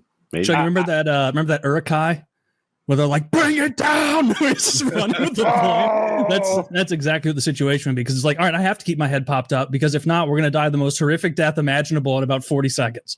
Yeah. Like we've got to kill this guy or this little pillbox is going to fry us. It would have. I don't want to get burned alive. Flamethrowers are so fucking scary. They're probably the scariest weapon of war. I know gas is awful, and I hear those stories about World War I stories with the gas. The drone is scary in sort of a foreboding kind of way. That's weird. You could maybe hear it. Maybe it could kill the guy next to you and leave you unscathed. But at least you're mostly dead in the next. I think the explosion is going to shock you so bad you're not going to feel a lot, and you're going to expire. Whereas that flamethrower dude. Yeah, I've seen a lot of footage of guys writhing in pain, missing limbs. I have too. I feel you. But I would rather get droned than flamethrowered, though. Wouldn't you? Yeah. Depends how fast you die. No, I'd ask you about my other options. Old age, getting sucked off in a bed as I die. Taking too much Cialis so your heart explodes while fucking. Ooh, that can't happen. That's made up. That's not true. Yeah, I whenever we'd fuck around with flamethrowers, I was always like a little scared. It's like, man, normally if something goes bad, we lose a finger, but like if this goes bad, like this is gruesome. I really don't want to burn alive. I've been burned a couple times, like 3rd-degree burns on my hands and stuff, and it's just the worst pain. It's the worst pain I've ever felt. Like Woody always talks about how his bone breaks weren't all that painful. Mine really hurt. Although I was a kid, so maybe I was more of a pussy then. But Bone breaks? Yeah. When I broke my ankle, it really hurt. Like it was painful. But like when I burnt my hand, it was days of pain, and it didn't seem to go away. And if I took my hand out of the ice water, when the pain came back, it was like twice as strong as it normally was. This like every time my heart would beat, I would get this just intense, just pain. It just I don't know how you live with that. And it was just on my hand. It was just the back of my hand. So being soaked in that and being all burnt up with a flamethrower, don't put me out. Shoot me. Yeah, but I think burning's bad. But breaking bones, I'd maintain, doesn't hurt that much. At least not that day. Like the recovery is a pain in the ass, and the PT sucks if you did much soft tissue stuff. But broken bones, they're not that. That doesn't hurt. Shot in the head has to be the best way to go in a war setting by far. Like especially like a pot shot when you're still like you're the first guy to go down in the battle, so you don't even have the opportunity to be scared yet. You're just like there 1 second and then you're gone. I disagree. I could get scared even before the battle starts. I would be scared. I'd be like, I peed my pants and I shit myself because I couldn't get out of my foxhole. And it's like, we've been fighting for 4 minutes. It's like, I knew something smelled showing up at the battlefield. I'd be scared on that boat. The beginning of Saving Private Ryan, when they're all on those transport boats, the amphibious ones, like, you just know what's coming. And before that scene, I never even envisioned that they'd shoot into the boat as the door dropped. I was like, wait, you can do that? There should be rules against this. That you should allow them to take the beach first. Yeah. They're like, hey, guys, we both agreed to no gas warfare, but everything else is on the fucking table. We're going to shoot at your boats. Throw a flag, call unsportsmanlike on the Nazis. Oh, dude, if you're one of those Nazis holding that gun right at the opening of that boat and it opens, you're seeing like a Guitar Hero style point meter going up. I saw an interview with a German soldier. I don't know if it was, I think it was World War II, but he was a machine gunner. And so they had the MG42 Hitler's buzzsaw, and it was like top of the line at the time. Which there's a second story related to that, but he literally got PTSD from how many people he was killing. He's like, you just squeeze the trigger and they just die. He's like, I have no idea. He's like, I've killed hundreds of men. I have no idea. I'm sorry. There's more. Oh, I was just going to say that the training footage, there's like archival training footage for American soldiers who are going off to war. And they're like, this is the MG42, nicknamed Hitler's buzzsaw. Or no, it's the MP40. And they're like, don't worry about it. It shoots slower and the bullets are stupid and lame and they're not as cool as our guns. A lot of your fellow veterans are going to claim they're actually pretty fucking scary. Don't believe them. They're secret commies. That's a great story, though, however much of it is true. It made great propaganda, and now we own all that delicious Texas land. It would have been better propaganda if we won. We won the war. That was just a battle. Yeah. But I mean, that's a sight. I think it was 300 men against like 5,000 or 10,000 or something like that. That is embarrassing. How many did the Mexicans lose? I don't know, but it went on for days, right? I think that alone is a good metric to use. How many days they held out? Okay. I hope the Mexicans retell stories like we're Spartans. Like, God, I heard they throw away the weaker babies. We do. And these men in the fort, they were giants, I tell you. Some of them 5'9", 5'10". 130 pounds. Yeah. Well, maybe I'll go to the Alamo someday. If we're doing some sort of gladiatorial games and there's a knife and a hammer, I'm taking the knife every time. Yeah. Really? Oh yeah. Yeah. I'm going to close the distance. I'm going to close the distance and like grapple, and then I can kill from here. I can kill with 3 inches of movement, and you got to do these big wind ups. How about this, Kyle? You have a knife and a small buckler, not a full shield, a buckler. Okay. I have a hammer and a net. I don't think you're much of a net thrower, so I'm going to keep the knife. I think no. I'm saying I think I could net you up. You've been practicing with this net? I'm athletic. I can throw a net. Then I'm still taking the knife. You are athletic. You can't throw a net. I'm gonna net your ass up so fast. You're gonna throw that net? I'm gonna take one step back, look down at your net, pick it up.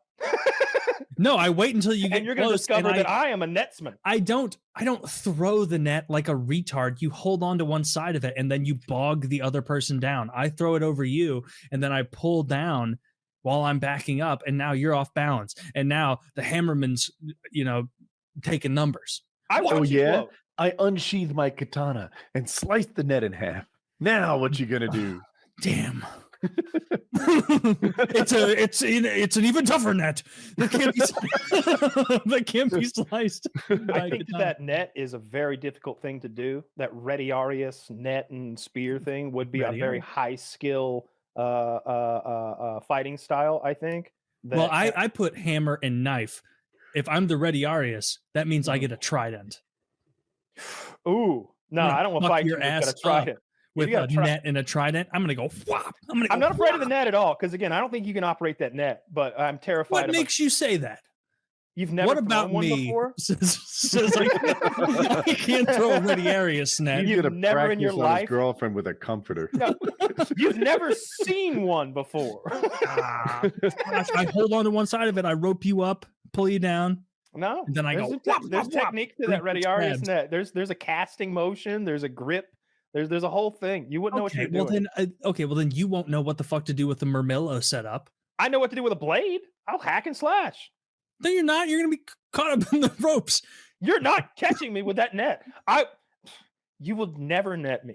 It would not happen. I would be I too. would First net of all, I'm you far so too agile. fucking fast. Dude, I Far would too love agile. to see this. Hear me out. We give Kyle a real buckler and a magic marker instead of a knife. Taylor, get some sort of Nerf thing coated with ink and a real net. That's good.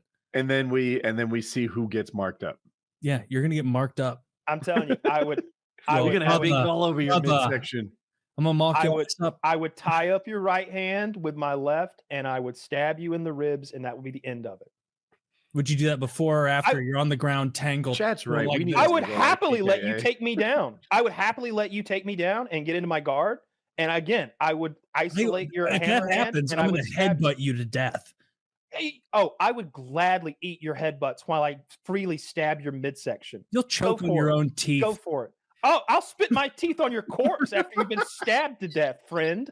I'll take my pick of the litter of your. What big I'm trying to fancy say teeth. here is I'll kill you. We're having a knife fight. What do you think? You're gonna walk away from this? Well, I've got a Somebody's- hammer. I've got a hammer. I'm gonna go. Somebody's gonna die. All right, and once you're dead, I'm gonna pry out your fancy homemade teeth, and I'm gonna put them into my mouth, George Washington style. No, Yeah. you wouldn't. Yeah. You wouldn't. Yeah, do you those are my teeth now. Oh, who's this guy? Putin And, said to me, "Sir, I'll do anything you want." That's a Get down on my Trumpian. knees, Vladimir. Get down on your knees, Woody. Vladimir. That blew the pants off of the British accent. Hard Just letting you disagree. know. I like the I can't even begin to mimic what you did with the British one. But the Hello there, Governor. Yeah. This could make someone see colors, you know. Close. My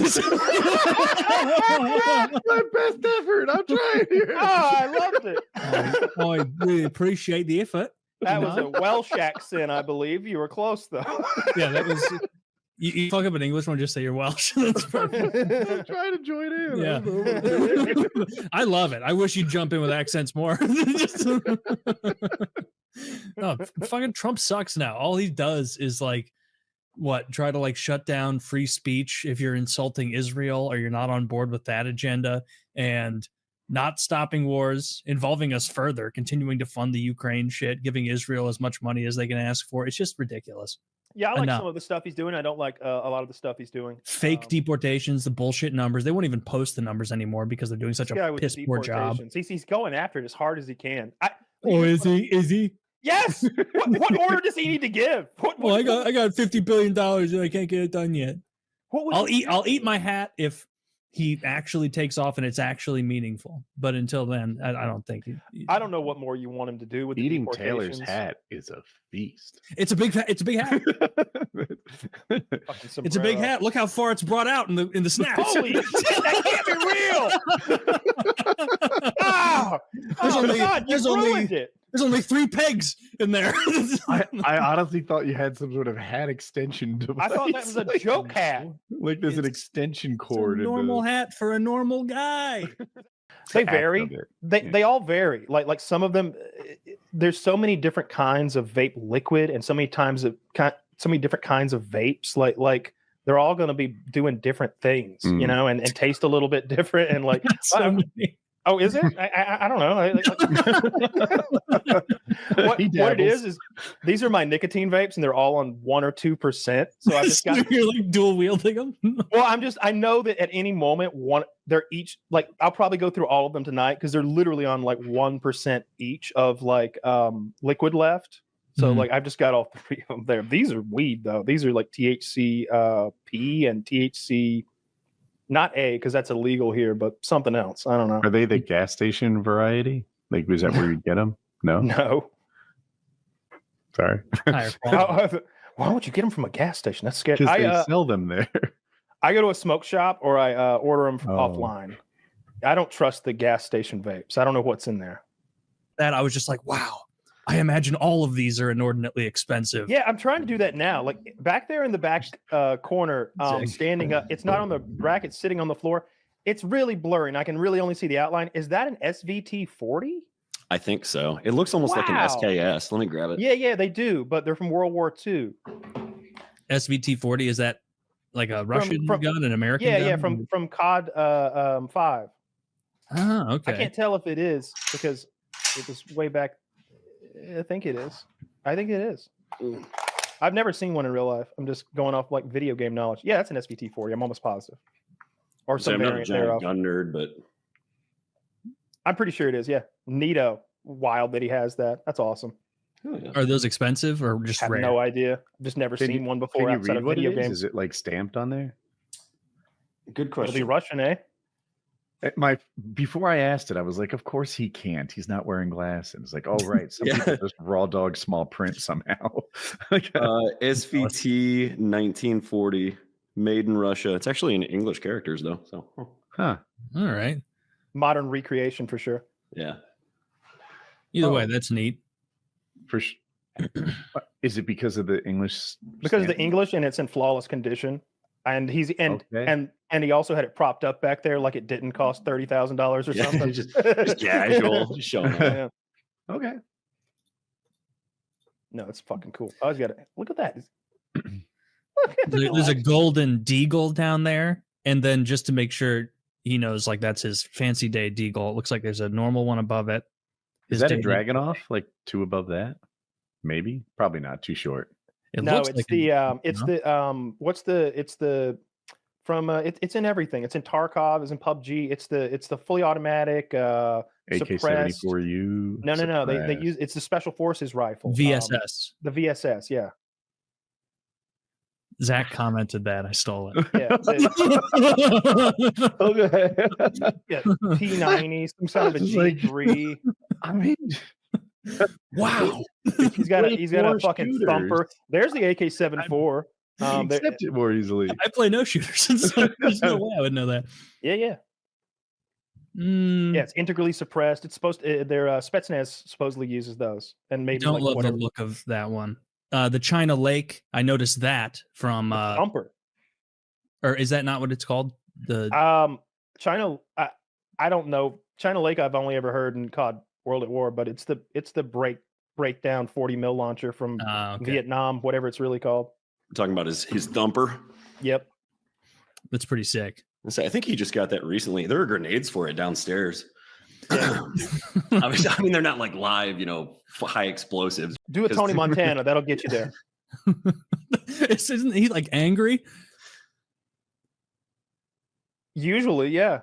Pacino's just always angry. So this cow makes more milk than anyone. No, that's I've never seen woman. I've never seen that movie. You've never seen Scarface? No. Actually, I have. I saw it on TV, and I didn't appreciate it because they took a lot of scenes out. Apparently, well, I was like 14 or 15.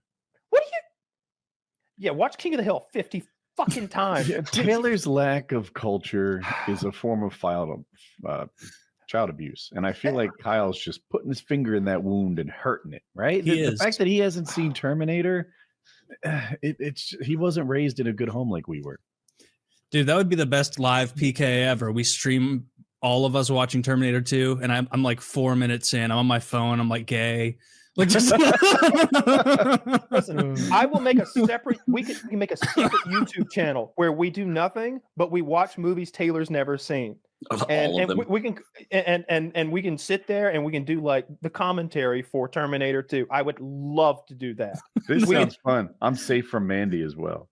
Yeah, because I've seen that one. That pile of trash. But it was after a party at his house, and he, for some reason, the next morning was like, it was only a few of us left, and we were going to go get Chick-fil-A or something like that. And he was like, I have to throw away all the glass bottles and everything, or the maid will see it and she'll tell my dad that we were like being bad and drinking and everything.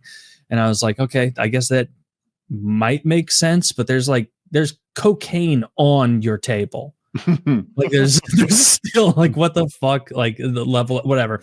And so he like put all these glass bottles in like a giant black trash bag, and then he was driving me and two of our other buddies in his car to Chick-fil-A. And I was like, why did he bring a giant black trash bag of glass bottles in the car? Like, why not just throw? You think your dad, your like borderline billionaire dad, is going to be checking the garbage? Like, why would you do this?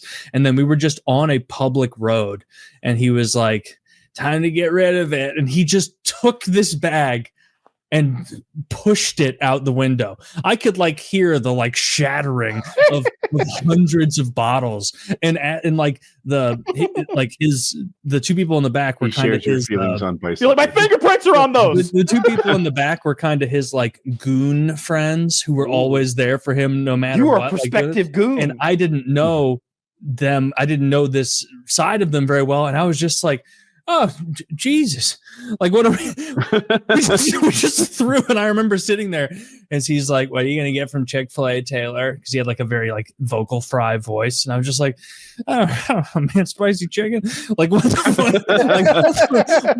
fuck? Like, why did we do that? There were so many available options that didn't involve throwing 100 empty Bud Light bottles to be glass. And then like on the way back from Chick-fil-A, we like see some like public service person like having to scoop all this shit up because it's like out of a car at 48 miles an hour or whatever on that road. And so it's a huge amount of space now. It's not just like a pile of shattered bottles. It's a ton of it. So I don't know what that guy's up to now. He comes from so much money, and I didn't know until I was like an adult. It was like, how did your dad like make that much money? Like I think he was like a 9-figure level wealth guy when I knew him, and I think now he might be like his dad might be a real billionaire. Yeah. And it was junk mail. What? He is the junk mail guy. All the fucking horse shit you get in your mailbox is facilitated through his service. All the nonsense, all the horse shit. Like he made hundreds of millions of dollars annoying people. 20 years of service on that one campaign that we didn't Had win. you joined, it would have been shorter. We'd have knocked him out. I'm gonna tell you right now. Look, if I would have been there, I've things seen would the have gone videos. different. You're quite Look, good. I got Marky Mark, just like Mark Wahlberg. If I'd have been there, it wouldn't have gone down that way. Okay. We got into this whole conspiracy rabbit hole the other day, me and Scum, about Ghislaine. That's how you pronounce it. Ghislaine Maxwell. It's Ghislaine Maxwell. Ghislaine. Her father, Robert Maxwell. It's believed that he was a spy of some kind. The British spy service said that he was a Russian spy, but there's also talk that he was a triple spy, and he was an Israeli citizen, I believe. I believe he was buried there. So most people believe he was a Mossad agent, first and foremost. And he was also a billionaire, worth like $3 billion or something like that. And in '89, he purchased the company that makes all the textbooks and history books in the United States. And so I felt like we were going down this rabbit hole where it was going to be suggested that he was rewriting history books on the orders of Mossad for the American consumption. But the more I dug, it didn't seem like that was the case. He owned the publishing company. He also owned a publishing company that publishes like in-flight informational booklets and stuff like that. So it just seemed like a business venture for him more than anything else. And also, if you can imagine, like Penguin Publishing / Random House, they don't editorialize, they don't rewrite, content. They're just printing and publishing and whatever and selling. But what I did find was that he died a mysterious death while yachting in the Atlantic. He found him, quote unquote, drowned. And there's a huge conspiracy. An Israeli British double agent died mysteriously in the sea. Triple agent. I know that's how weird. What a weird agent. That's odd. So weird like circumstances around his death and life. I mean, he was for sure assassinated. The boat was named. I think the boat was named Ghislaine, or like Ghislaine's spirit, or it was like something. I was named after his daughter. I remember. Sounds that. like she's dead. Ghislaine's spirit. Well, I don't know. I It was see where the you're coming Spirit of Ghislaine or something. I can't remember what the but I don't remember the exact name of his boat, but it was something. If my about dad his had a boat. boat named like Taylor's Memory, I'd be like, "This is the last time we're hanging out." We're not doing this anymore, you fucking lunatic. Yeah. I've seen people name their boats like my son's college fund or something like that. Yeah. Like I had a real on boat the as a nose. teenager. It was named Thanks Dad. Oh, Did he name it? No, my mom did. Well, it was her idea, but we were all excited about it. That's kind. And that's a ridiculous if he reasonable way. named it. Yeah. So you always remember to be thankful. That's why I asked. I'm like, this is either thankfulness from Woody or kind of weird from Woody's dad. Never forget. Yeah, I don't think having a kid. I wanted a Maserati at one point. Then I did a little research. Whoa, what kind of And thing you is he said, talking about? "Whoa, hold on. I think I'll go with the boat." The boat was fine. First of all, the tax savings on that boat are my not to God. be sneezed at. Half my income tax was not. You save half your income tax. It's a Florida address. I got a Florida address that costs $25,000, maybe $30,000, something like that. I didn't have to pay half my income tax for. So you were saving money. I didn't. I was saving money. In the end, Kyle, I probably you can cost me commit a few tax fraud $1,000s. without buying a boat. It wasn't tax fraud. Oh, I'm It's a- sorry. How many weeks a year did you live in this boat? There was a minimum, according to the accountant, that I had to be down there. And as far as anyone in the world knows, I was, and there's no way to prove either way. I had Kyle's literally spending 28 weeks a year shivering in a boat. trying to that save heat. money. All right, so that boat had a bathroom, it had a kitchen, it had a couch area, it had a real toilet. That was a decent. Did it have a little boat. heater? No. Did they have air conditioner? No. Yeah, it had AC. It had like a window blowy thing on the side, I think. Like Okay. Oh, wait. Did think it, it did did. it cool the air or just move it? I don't remember. It's been a while. But Woody, he didn't actually spend any time in it. Air conditioners are not common on boats. It's not a never, but it. dozens of hours were spent on that boat, Taylor. I'll have you know. Dozens of weeks. That boat was a good financial decision. It just didn't turn out to. I just didn't have enough fun on it to equate to. I probably lost $3,000 on the fucking boat. Not a big deal. But and I had a boat. You were telling girls like, "Hey, I've got a boat." She's like, "You want to go use it?" And you're like, "Oh, okay, no, Dude, no." I'm positive the lost $3,000 accounting is more creative than whatever fucking tax break he pretended to be qualified for. All right, so I bought the boat. How for much like was the 20 slip fee? It's free if you lie. It was several $100s. It was hundreds of dollars a year. It wasn't cheap. So that added up for a couple years. And then the boat itself was like, I really don't remember exactly, but say 25. And then I think I sold it for like low 20s. So, but then again, I didn't have to pay state income tax for multiple years, which added up pretty nicely. That boat was fine. What I'm getting at here, don't try to fucking muddy the water here. Try to obfuscate. No, I'm thinking if we need to remove this. It's perfectly legal. Perfectly legal. Statute of I was there. I spent 6 months of the year I was living on that boat. Why would I I remember. in Florida? I'm your witness. All You those, remember? all those PKs you were. I wasn't on video during those PKAs. You have no way of knowing. Oh, that's why you were the shark, because you were paying homage to the boat. Of course, this gels. Yes, it was a seaman thing. And he had like 14 prior arrests, and the reason he was out and able to murder was because a left-leaning non-government organization called the MacArthur Group the MacArthur Foundation, gave $3.3 million to the county in which he was incarcerated.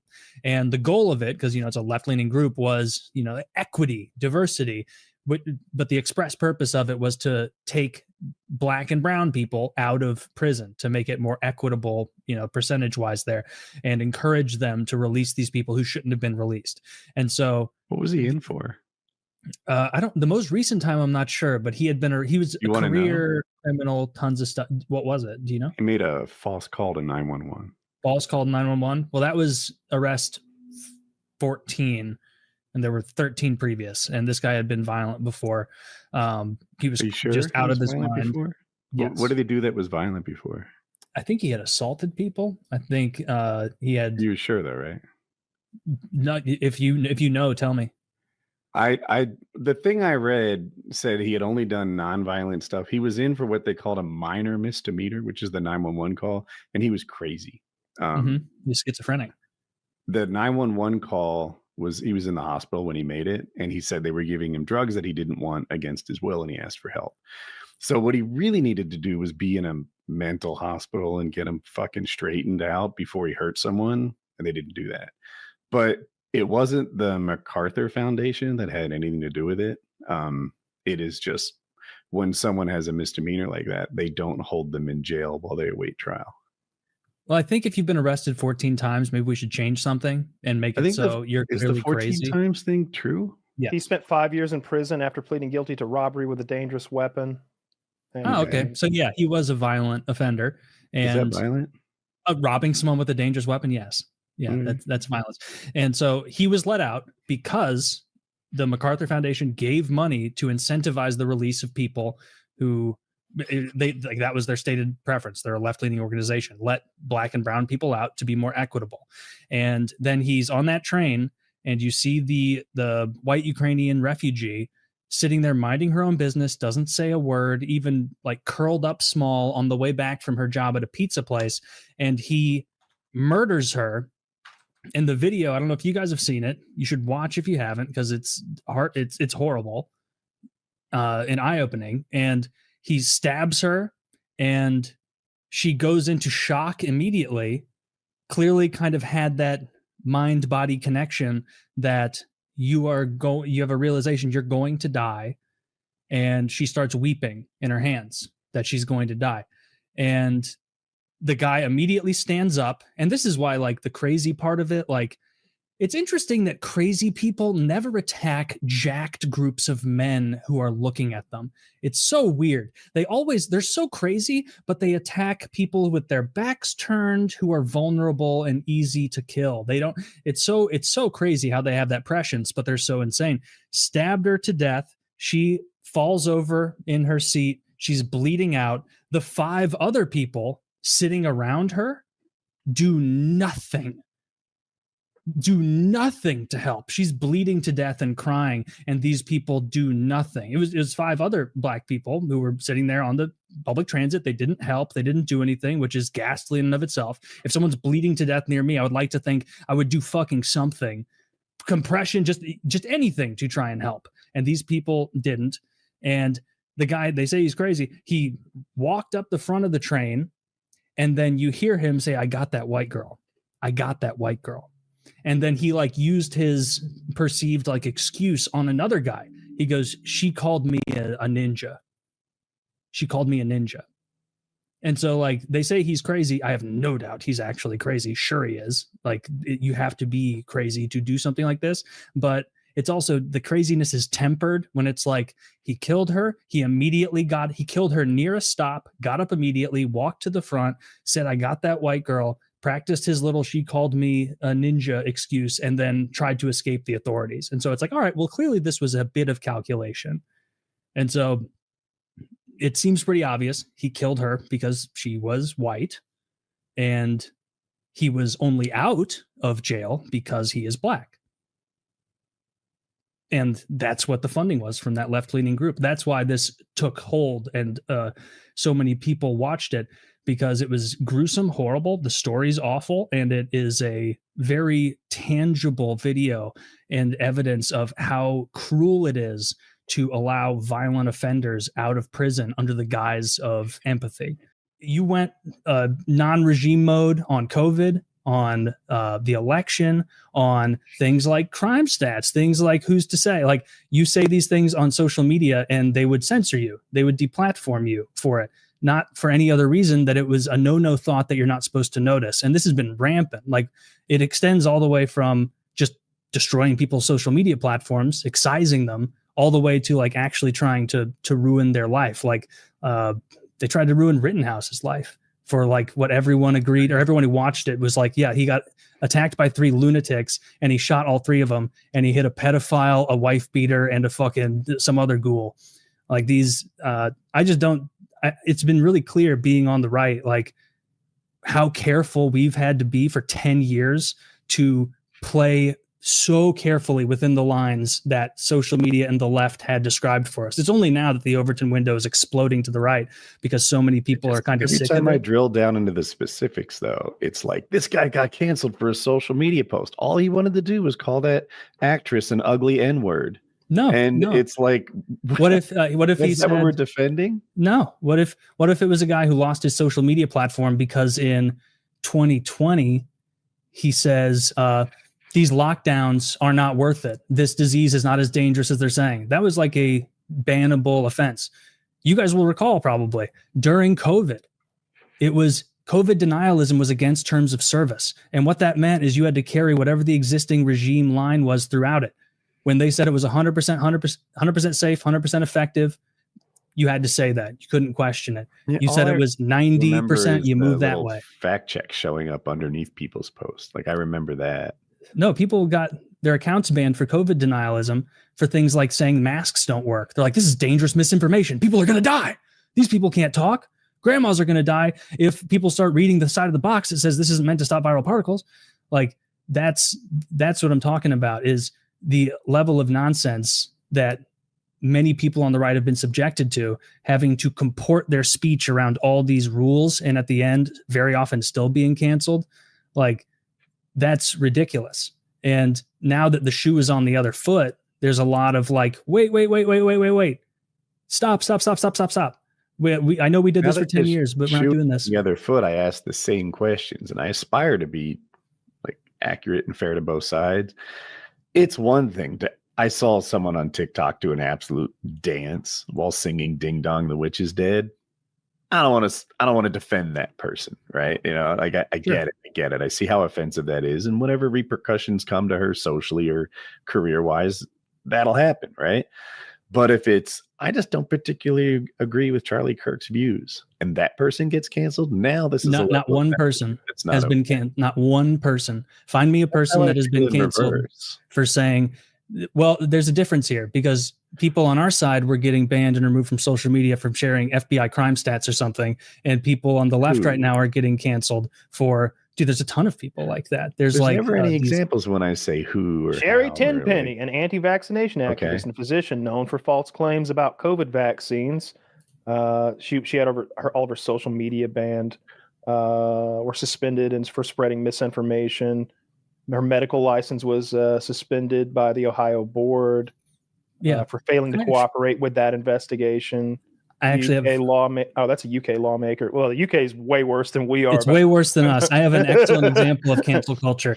James Watson, one of the discoverers of the helix DNA structure, made a very glib comment. Like not glib, wrong word, but just like passing comment. Not that he was making no value judgments or anything. He just said, well, yeah, like there's an element of genetics and biology to behavior. And, there's elements of genetics and biology to race. Like we understand this through DNA. And he was so canceled for saying that, the discoverer of DNA, for just saying this in passing. He didn't say, and therefore, like it was just stating stuff. They made him destitute.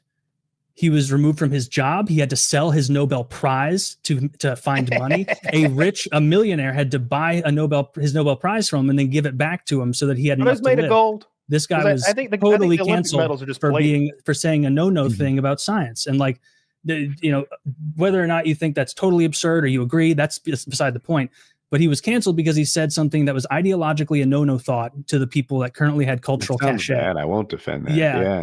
Like you shouldn't feel the need to defend it, obviously, because you're not these people. Like most of these people are fucking crazy. You're not the one calling for people's heads. Less crazy. Well, none of us are sane, but yeah, it's just it sucks that this is what politics is now, where it's like both sides have, like, it's funny that the right is so retarded. It took them 10 years to be like, oh, this fucking works really good. That's why they do it. Like this is actually a really elite tactic. Like it's fun to hear that from the right, because I feel like the left is so retarded that they've been taking it on the chin for, like, gerrymandering is a good issue, right? Do both sides gerrymander? Sure, but it's like 90-10. It is we're fucking midget soccer, and these guys are the European league over there, and it's a whole nother level. And it's like, well, I mean, get your shit together. I literally heard Schumer, this is a few months ago, and I forget the specifics, but they were like, why aren't the Democrats fighting back? And he mentioned that he had just written a sternly worded letter and sent it to the president of the United States. And I'm like, well, I'm glad we got warriors like this guy standing up to the president with. And then the teleprompter wouldn't work. His speech was like, I show up here to the UN. The elevators don't work. The teleprompters don't work. The UN doesn't work. Your countries are going to hell. Immigration is running rampant. The mixed nuts in the waiting area in the green room, they were all peanuts. Someone had either picked out the cashews or they were never there in the first place. I'm telling you, people. Our kids are there licking I like their that. fingers. A pocket full of peanuts. But Pecans. he did seemingly get the last laugh where he's like, "Oh, the teleprompter's not working. Well, prepare to be waterboarded with an just a 40-minute speech."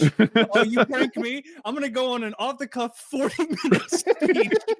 Oh, that is such a funny way What to is handle it with that. our teleprompters? That I swear I've seen Trump complain about his teleprompters 100 times. He is constantly complaining that there's something wrong with his teleprompter. I'm like, Yeah. does he A, make it up and just blame his speech on the teleprompter, or B, are the teleprompters in Trump's world just consistently unreliable? I'd blame him for it, but the fact that they stopped the elevator on him seemingly, or escalator rather, like that makes it seem believable. It Like, wasn't maybe even they fucked with it. It wasn't like going too slow or too fast or showing the Yeah, wrong just thing. It wasn't on. It didn't work. It was on, and then they stepped on, and it went. Yeah, they got up Stopped like immediately. I'll make it up 2.5 feet or something, and then it stopped. I'll never forget sitting on Kyle's couch and literally feeling like something under the cushion and pulling out a gun. And I'm like, there's something in here, and I'm like, I have a handgun in my hand now. Oh, damn! know? You had a little Princess and the Pea moment at That was my couch gun. What if I'm on the couch and I need a gun? America rules. We have couch. Yeah, I went to Kyle's house, and you walk through the, I don't know if it was the front door. I think it was the door that led to the garage. Garage door, yeah. And there's a 50 cal on a bipod pointed at the door, like just in case. There's a long hallway you have to come down. It's in the, like on the carpet, like it's just right. This is being home invaded, and my neighbor bitched about my trash can placement. Yeah, that was the joke that because it was in the living room and there's a long hallway that leads to the garage door, and it's like, man, if a home intruder tried to come down that hallway, you just go prone right here to hit him with the old incendiary armor piercing 50 BMG, and that'd be it. Goes through every house like on the block. It would be like that scene from Tremors 2. Like it would go through the bad guy and then through the wall and then through the truck outside and then through a second wall, and then it would hit somebody's car down the road. Yeah, those things go. Jamie, pull up the clip. What clip? I sent over the videos of you guys. There's no links from you in this chat. Yeah, man, There's not ketamine links. is a miracle. It resets the whole brain, Harley, like hitting shh, control you're alt delete peaking the on your mics. depression. Harley, shh, you're peaking the No, mics. listen, People wait. with chronic pain treatment. Pause it. Go back. Look at the Me name. trying to get a word in Yeah, man, edgewise. ketamine is a miracle. It resets the whole brain, Harley, like got the hitting names control right. alt delete Peaking the on your mics. depression. Harley, shh, you're peaking the No, mics. listen, People wait. with chronic pain treatment. Everyone's related to Taylor except Woody in this. Dude, so Woody's These are face, so powerful that we absorbed them. dude. Woody's face is so uncanny valley in that. Bird. He looks like and then Woody made a Kyle, bird you man. absorbed my overweightness, and I became thin. And your beard. And I'm bald. You got my You're bald. There was enough to share. Man, I'm the only one who looked good both as Kyle and myself. I didn't know which one was more Taylor. Yeah, get the next one up. I mean, the I fucking made like fat one 4 must of be them. real, but Harley, we just got rolling. No, This listen, man, it's episode important. narrative Ketamine isn't is just some Wait. club drug. It's a All the reset button for your brain. range. Clinics are using it to smash depression. You take a small dose and suddenly the gray fog is gone. Hey, I did not cook on that one. Guy? I don't know. Me The is black guy on interrupting the show. Harley. What's that? I just did it. AIB is interrupting Harley. Couldn't get the freaking floor to say it. Why was I black in that one? There's a black man there, so I'm like, hey, how'd you nail it the first time? And then it's like it stepped further away from PKA, but putting a black guy in there, like what? I used it after the first one. It went wild with that second one. I'm Mark Zuckerberg. Taylor's a black man, and then they nailed handsome me. Black man, and then I looked like me exactly. Because they have my photo and Hold stuff. on, no, you got to hear this. Ketamine is a miracle, man. It hits like boom, resets your brain. Depression gone, anxiety gone. You wake up clear, no hangover, nothing. No, in this one, close. I'm like 70. I chose to believe that was me for some reason. I know it's your spot, but I'm like, that can't be Taylor. Oh fuck! Did you see that Twitch communist shocking his dog and everybody getting mad?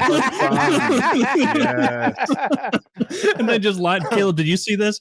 That like Hassan? That big commie streamer shocked his dog, and then for like getting out of the bed, and apparently like I don't watch this guy, but I saw people being like, wait, so this guy has his dog behind him on that bed for 6 to 8 hours straight every day while he streams.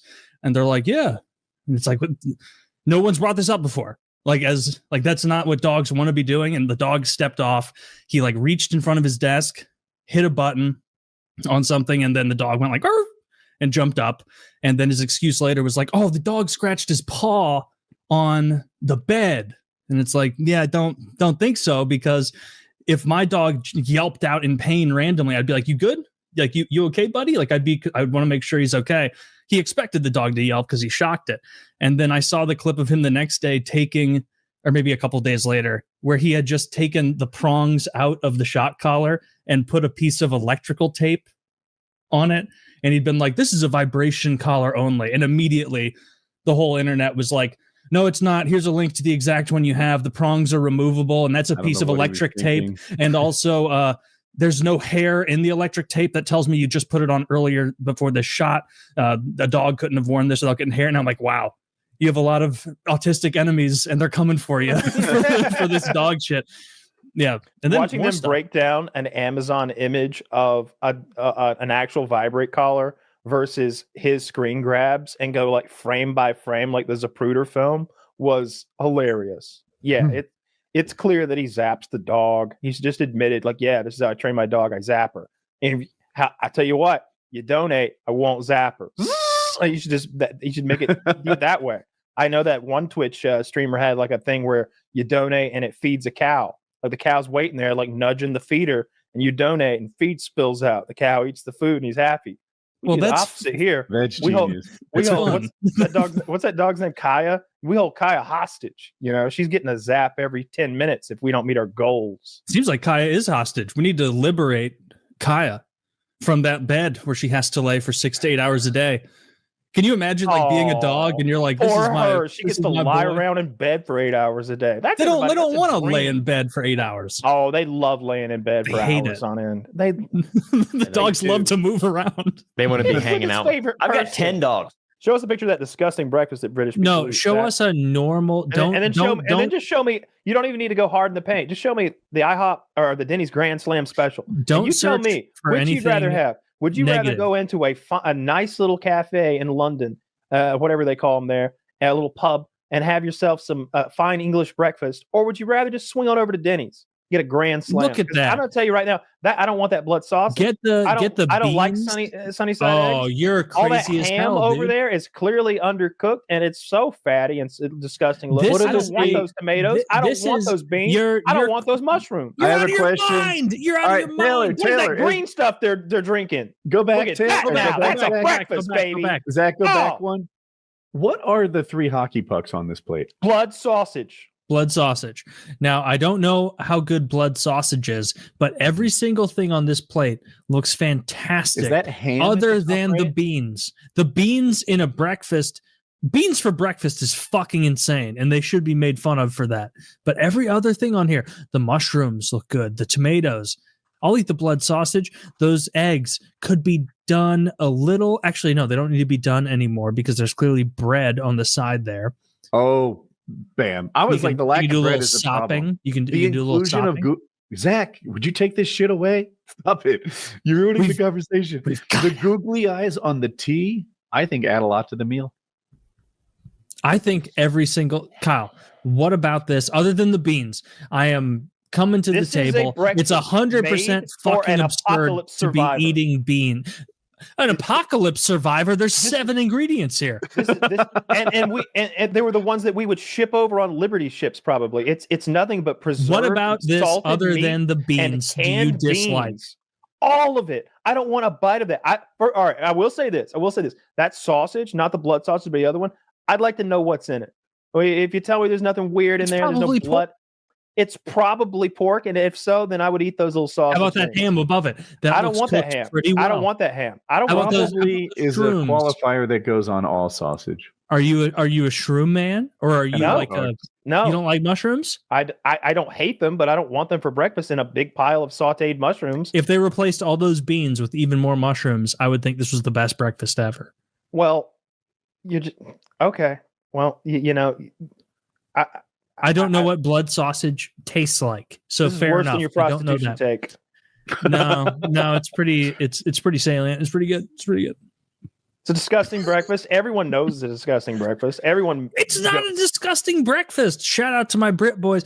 The only thing disgusting is eating a fucking 2-handful portion of beans at 7 a.m. I bet they made those beans like a national. I can't remember what they call it. An essential item. I bet they made an essential item during World That's War what II. it seems that like. many beans.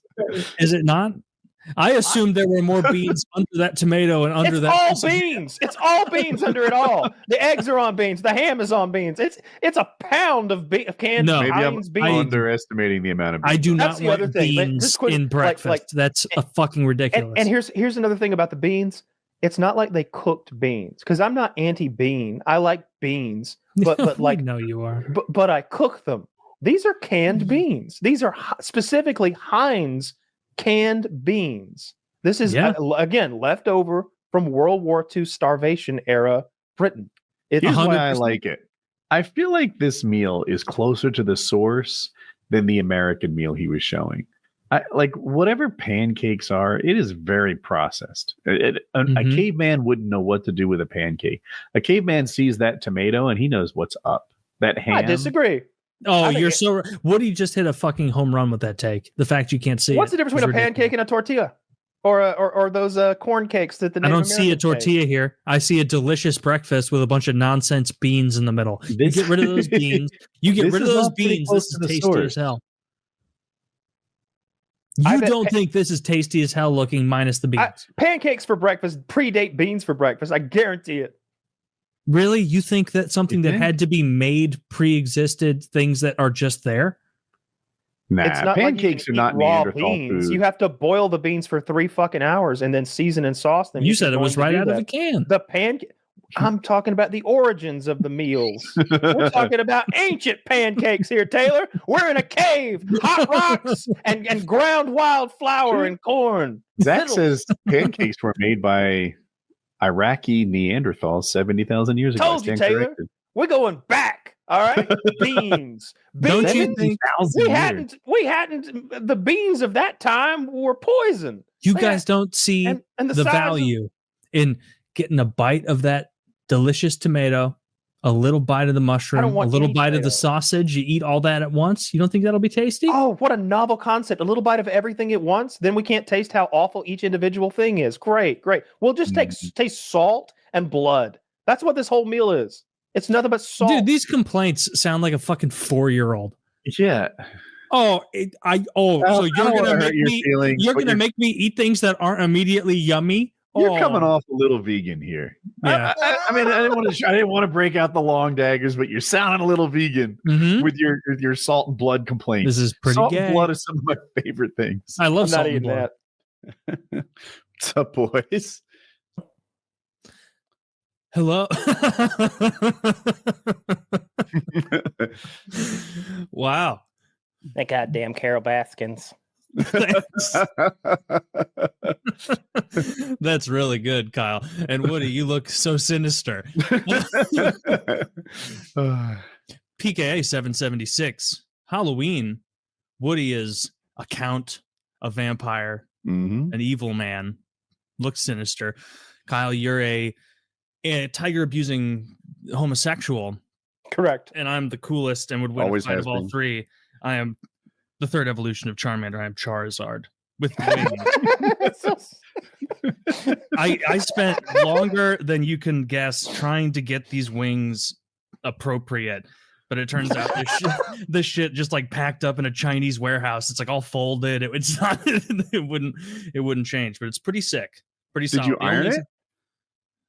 No, I got this like 3 hours ago. I thought you were the real thing when I saw you. I thought you were got actually a Pokemon. Yeah, I thought See, you were an actual dinosaur or something. I don't fucking know. See, the Pokemon angle is something that I know going into it. You guys aren't going to fully get it, but the audience will.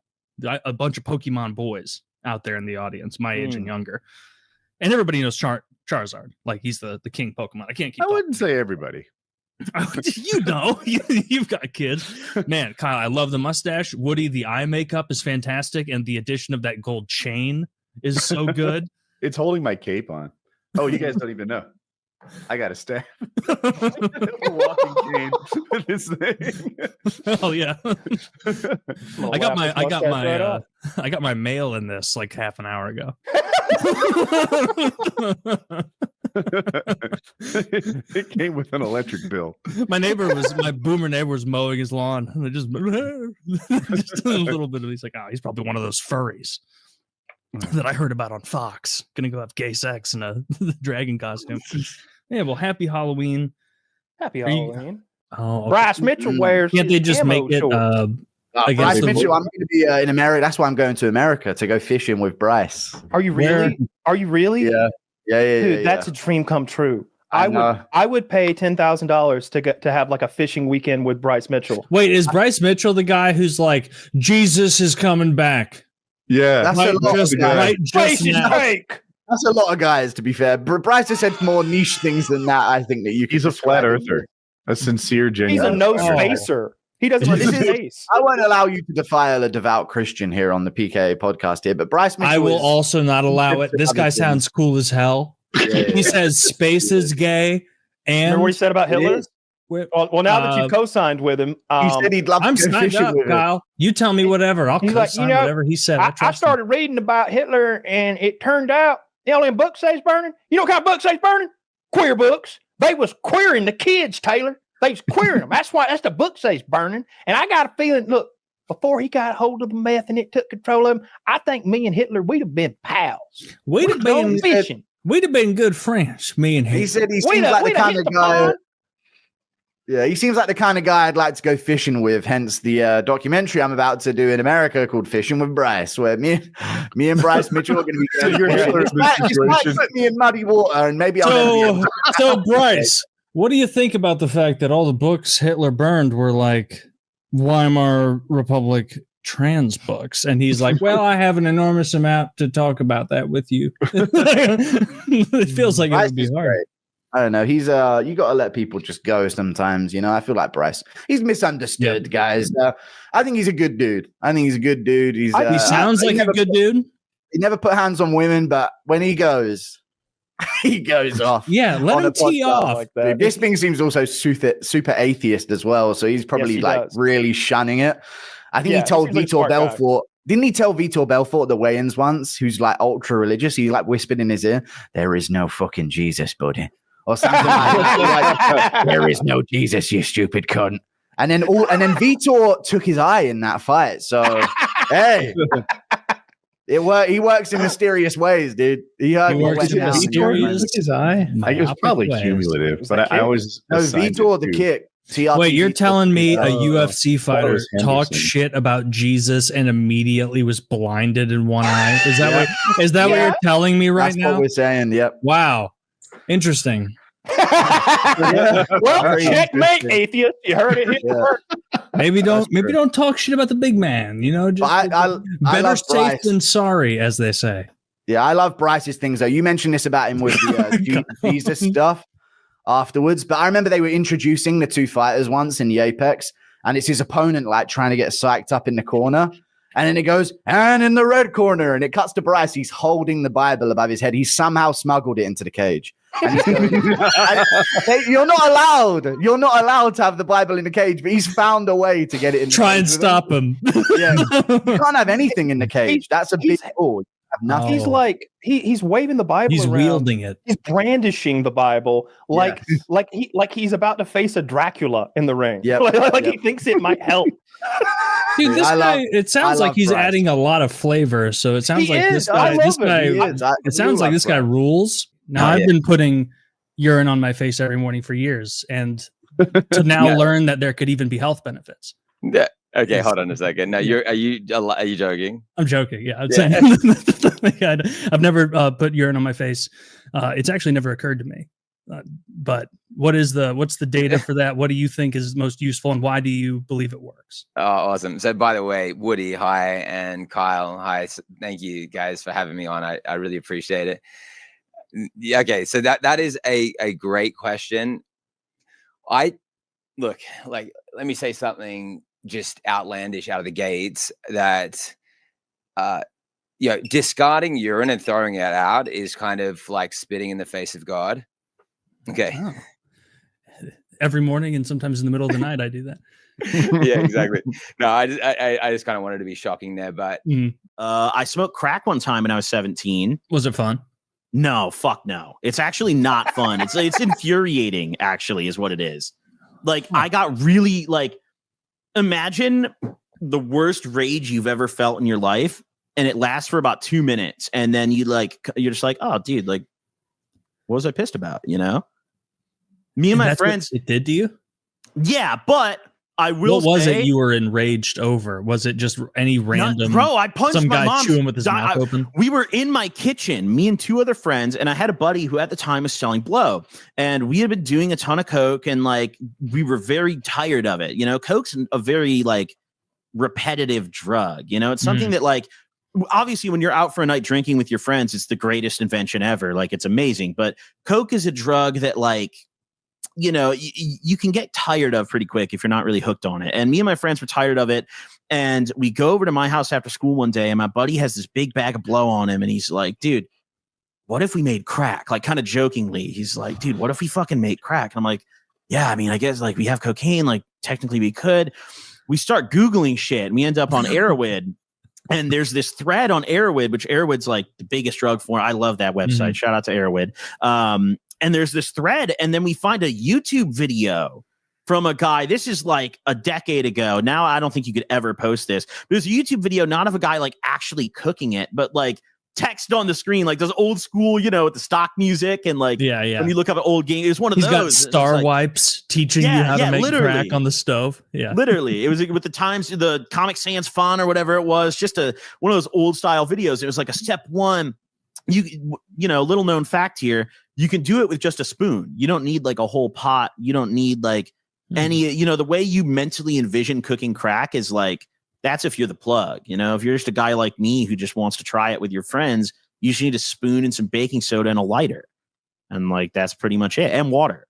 And then you just put the cocaine in the spoon with that stuff and you light it. So there's, I don't remember the exact ratios of what you put in, but at one point, the Coke enters the spoon with the baking soda and the water, and you kind of mix it all together while you hold the lighter below it, just very briefly. And you mix it until it gets cloudy. It honestly kind of looks like you nutted in the spoon.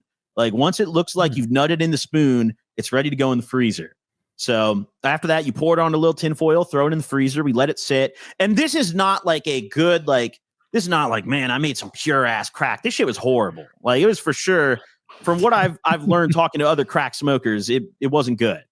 Yeah, well, they're notoriously not picky though. Crack smokers. That's right. They'll fire it up. 100%. I'm watching people cook crack right now on YouTube. There's so many videos of people cooking crack. Is there really still? It's how many, the best way to cook crack. how many minutes was it? Because I imagine this is a high time preference thing. When you put it on the tinfoil sheet in the freezer, was it we got to find something to do for 20 minutes. And then I remember correctly, it was around 30 minutes. It was about half an hour. You let it sit and then you pull it out. It was more of an eyeball thing. I remember we checked on it a few times just to make sure it was solid, because that was, from what I remember, just the prerequisite. If there's any motion in it when you move the foil, leave it in there.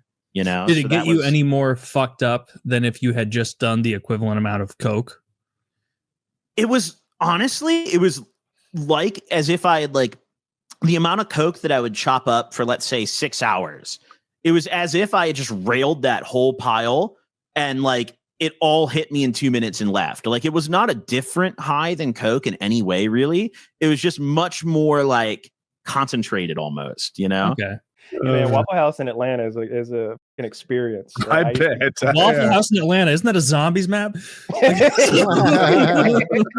There's wall guns you could purchase. It's right in.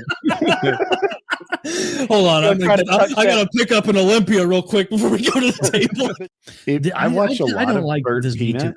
Burnt peanut's in the middle there. That's not his real mouth. Oh, is it? Is that him? Is he the peanut? Yeah, I deserve that. All right, that's right. That's fair. All right, I get it. You win.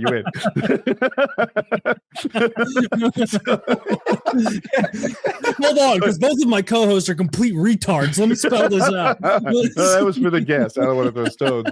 But okay. My girlfriend got new frames, and she's like, "What do you think?" And I'm like, "You look like fucking Uncle Junior." She had new frames 2 days later. You look like you and your nephew used to run things in North Jersey. I made Uncle Junior jokes all fucking night long. I was like, I'm gonna be honest about this one, because otherwise I got to live with these for like the next 4 years. Good for you for standing up. Yeah, I mean, that could have been a gift. That's the problem. He says too much stuff while he's vibing. Yeah, and then afterward, they're like, President Trump, you said you were going to seize these. And he's like, I don't know what you're talking about. You're gay, by the way. Also, nobody answer his questions. He's a he'd be like, seize them? You know, talking about seizing? Did you see us landing? Did you see those pilots put those helicopters, those beautiful birds, right over those oil tankers? And you'd be like talking about like how well the Coast Guard Special Forces like captured pacifist oiler crews. Right. We got them. They didn't put up a fight, I'll tell you that. It's like they didn't fight, probably because they were at work. Because they had no weapons and they were asleep. I mean, Santa certainly would have some sort of point defense cannonry on his sleigh, or he'd have been shot down by now. I mean, flares maybe, but not hellfires. That would be deal funny with air-to-air targets. If he set it up where he was like, little Isaac, what do you need? And he's like, I want to press the button that kills an Iranian general. And he's like, well, you're in luck because you're going to get to push it. We're going to do it. No one can stop me. Can I give a kill order? Can I give it? Of course you can, little Isaac. Say it. I want to fuck up Soleimani. Do it. The little boy's wish. You know.